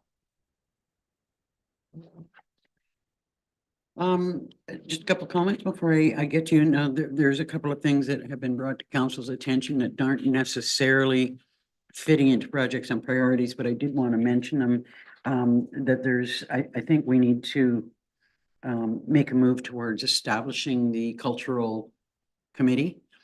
I mean, I don't think that there's any huge budgetary implications about that, but it's just something that we need to move forward with, advertising for members and getting that committee in place. And one other comment that was raised, and it was a request that was made some time ago by the Coalition of Equitable Water Flow. They have a video that they had asked to be posted on all the municipalities' websites, and I don't believe that link has been posted on our website. And the CEWF are the one voice with Parks Canada and with the Trent Severn Waterway System. They're the only group that has solid communications with them, and it's a very informative video, and it's just something that I'd like to see. And I mean, you could have brought that up maybe during your communications portion, but just two sort of things that I wanted to bring to staff's attention. Deputy Mayor Dayu. Thank you. For clarity, then the RFP for the airport. What did we call it? Development plan, Sorry? airport development Well, plan. it's not just that, it's sort of the renewed study on market interest in the space and those sorts of things. Is the release of that RFP now going to be on hold until after the strategic plan? Okay. And then my second question is, when you say in 2024, we'll continue to improve online efficiencies, does that mean work more with eSend and refine, or does it mean like a new project with new costs? It should be working within the limits of what we have there. It should be in-house things, improvements that we can make that shouldn't be costs to the township. If they are, of course, we would bring it forward otherwise. But the intention is to make use of the new website. We have, get an e-commerce page up and running, which is getting there and should be, soon. But enhancing those services with the cloud permit, for instance, my understanding is there should be the ability for them to pay for building permits through the cloud permit, which we can link to the website. So again, these are all things that we can make efficient through our website and in-house setups. Well, still allowing those who don't want to use a system like that to be able to go through the standard process. Absolutely. Another thing that I did want to mention, and Deputy Mayor Dayu and I were at a meeting last week, I think, an EMS meeting talking about, just bringing us up to date on where we stand with risk management and things like that. But one of the things that we talked about that we will have to continue to work on is business continuity, that the more that we move into web-based work, if something happened to our internet systems and we were shut down for any lengthy period of time, we are literally up that creek without a paddle. So we really need to, and I'm not sure how much work, there's probably a fair bit of work involved in making sure that there's a business continuity plan for things like building permits, finance, how do we pay our bills, how do we, receive money, and that I don't know what kind of budget implications there are associated with that, but it's not something, that everybody is moving towards online services, and we really need to, keep top of mind that we need a plan for what do we do when we don't have the internet. Any other comments or questions on administration plans or anything that you'd like to add, Madam CAO? No, I think the one thing that and Jeannie touched on it at the end there that I'd like to highlight is the leadership training for senior management, the senior management team. And that is something that I think is really exciting. I sat in on a session with this particular person through AMCTO, and they're really, really good. And so I thought it would be great to bring them in-house. So we look forward to that for sure. Anything that helps. Okay, thank you. Thank you. Look forward to seeing that draft budget. Okay, last but not least, Chair and council, our communications coordinator. Good afternoon. I'm gonna post a CWF video on the township website immediately following this meeting. The big thing for me, obviously last year, was the launch of a new website. That was a huge project. I was having dreams about it by the end. It was nice to get it up in the air. As long as they're dreams and not nightmares. They were a combination of both, Madam Warden, but it's active now. Launch of the e-commerce portal, as the treasurer has alluded to, it's almost done. It's really just a matter of integrating the property tax payment piece. It's a little more complicated than the rest of the things. Dog tags, things like that are already on there. I've tested those forms and they work. So surveys, including the rec survey. We had the biggest uptake we've ever had on the rec survey. It was a lot of good information. 165 responses, which for us is high, and it was a lengthy survey too, so people took time to provide feedback there. Involvement in strategic planning discussions and emergency operations center training. That's just new stuff for me, and it's always good to learn. It's good to be part of those processes. 2024 expansion of communications activities, including more strategic public education campaigns around things like license of occupation, changes to waste management, really anything that's complicated and has the ability to be controversial and that may need to be treated differently than more run-of-the-mill decisions, which we spoke about with Sabine a bit. Those things that drive that volatility that was mentioned earlier. We started addressing that from the get-go. So that will be part of what we do in the upcoming year. Continued evolution of the website and the e-commerce portal. Expanded use of the Let's Connect Algonquin Highlands platform. And there, I think I'd look for more input from committees. Now the committees are kind of revving up ideas for projects and things they want to consult the public on. Look for input there. A branding strategy for the Township of Algonquin Highlands, Madam Deputy Mayor, that's on there. Review and update the corporate communications plan, and then implementation of anything else that's in the strat plan when it's complete. Can you speak just a little bit more to what you envision and on the branding strategy? You know, that's the will of council. You could look at a consultant who specializes in, you know, destination marketing if you wanted. I think it's something we could also do in-house via working group if you're open to that idea. I think those are maybe two options. A couple members of council, stakeholders, myself, I think we could do a working group sort of structure that would not cost any money, or you could, you know, put it out to market. But I think that's a council decision. Comments, thoughts on communications and branding strategies? Councillor Barry. I know that there's been a little bit of discussion, not a formal discussion, but there'll be more communication in regards to the green burial and working with the committee members. Yep. In addition to that, I noticed, you know, just we're moving forward with sort of a housing initiative and strategy. Is there an opportunity to work like there isn't a committee that necessarily sits on housing, and really that sits at the county. But just, I know there was a lot of changes that were made in our previous comprehensive zoning bylaw in regards to, you know, two houses on one property, just letting people know, because I know people get lost in zoning, comprehensive zoning bylaws and you know, no offense, Sean, but like the planning documents, they might not really know how to understand how to read them. And I just wonder if there's a way that we can communicate some of what you can do. Housing initiatives, and here's the changes that we've made. And there's nowhere where that really lives in a committee setting, but I think there's a way that we could get some of that word out, but I don't know. Yeah, we can do, sorry, through you, Mayor, we can do any of that sort of educational stuff, I mean, through the website or through brochures, more of a Coles Notes. Like the FAQ format really works well, right? Like, what is this? Why are you doing this?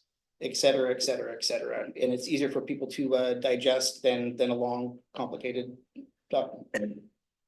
Well, I know in the last little while, I've had a conversation with a couple of sort of area developers, and even they want to do housing developments, so they've got no idea that they can have a second home on the property as well as a third unit. And you know, there's that kind of information. They're like, really? So yeah, that's an excellent suggestion. Other thoughts or comments on communications?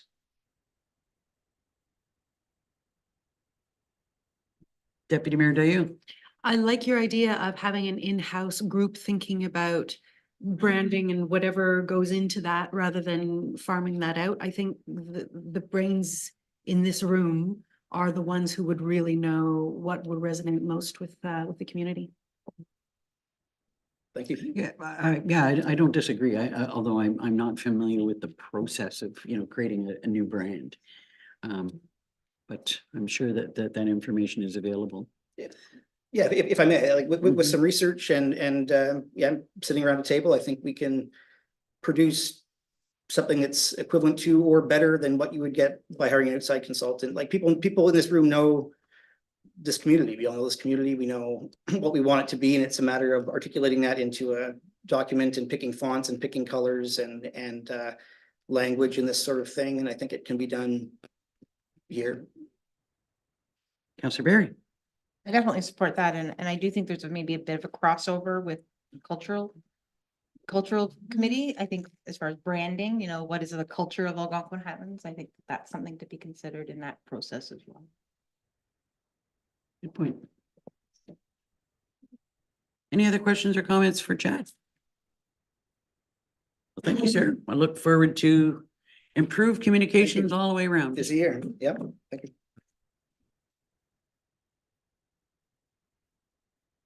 So that concludes the presentations. I just want to make sure that you know, that council is satisfied that we haven't missed anything major.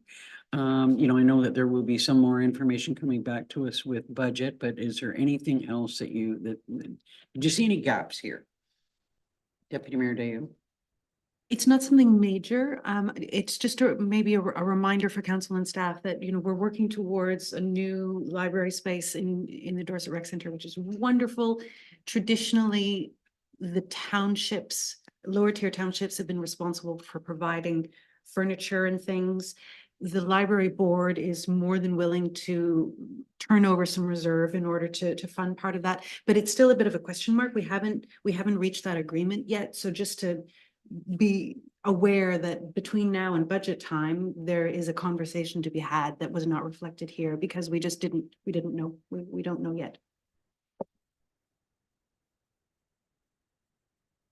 However, I would say that there is a substantial budget that the library board has with respect to reserves that they did not ever have in the past. And you know, I can see that going a long way to help us. You know, we're making changes in you know, the structure of the building and giving consideration for that where we hadn't earlier thought about that. So I think there's room for partnership there. So I would look maybe to the CAO, maybe to, forgive me, I know that some of these comments were to be made at the beginning, but you know, I think that you might have a couple of things you'd like to say. Thank you, Mayor. And I'm happy to round the day off with some words for sure. Just as council knows, each year our budget reflects the strategic priorities that you've set each year.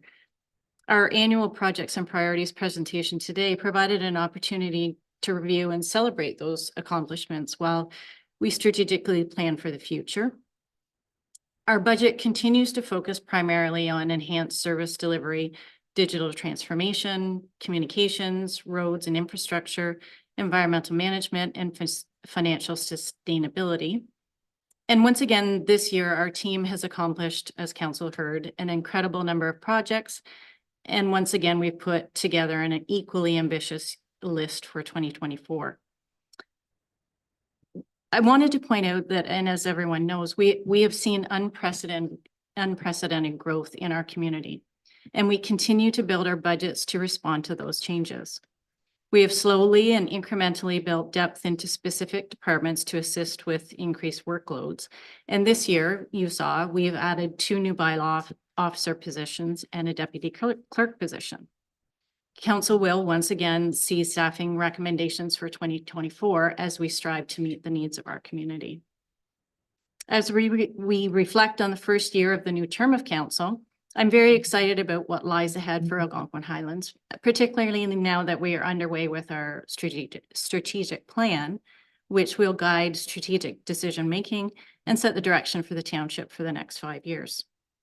Lastly, I would like to take a moment to thank staff for their continued commitment to leading the way and providing the best possible service to the public in the most efficient way. I'm certainly proud of the work that's been done by our team in 2023, and I look forward to the path ahead in 2024. Thank you. Thank you. And I'm sure that on behalf of council, we all mirror those thoughts, that we really do appreciate the work, the team that we've got, it really is a solid working team and I think that we can just get stronger as time goes by. And I look forward to that. So thank you, one and all. Could I have a mover and a seconder for the confirming bylaw, please? Oh, could I have a mover and a seconder to receive the reports? Councillors Barry and Richards. Moved by Councillor Berry, second by Councillor Richards, be it resolved, council receives staff's 2024 projects and priority presentations for information. All in favor? That's carried. And now a mover and a seconder for the confirmatory bylaw. Deputy Mayor Dayu, Councillor Shortreed. Moved by Deputy Mayor Nayou, second by Councillor Shortreed, be it resolved bylaw 2023-107, being a bylaw to confirm the proceedings of council held during its November 30th, 2023 special meeting, be received and read a first time, considered read a second and third time, and finally passed with a corporate seal affixed. All in favor? That's carried. And finally, a mover and a seconder to adjourn. Deputy Mayor Dayu, Councillor Berry. Moved by Deputy Mayor Nayou, second by Councillor Berry, be it resolved on November 30th, 2023 special meeting is hereby adjourned at 1:18 PM. All in favor? That's carried.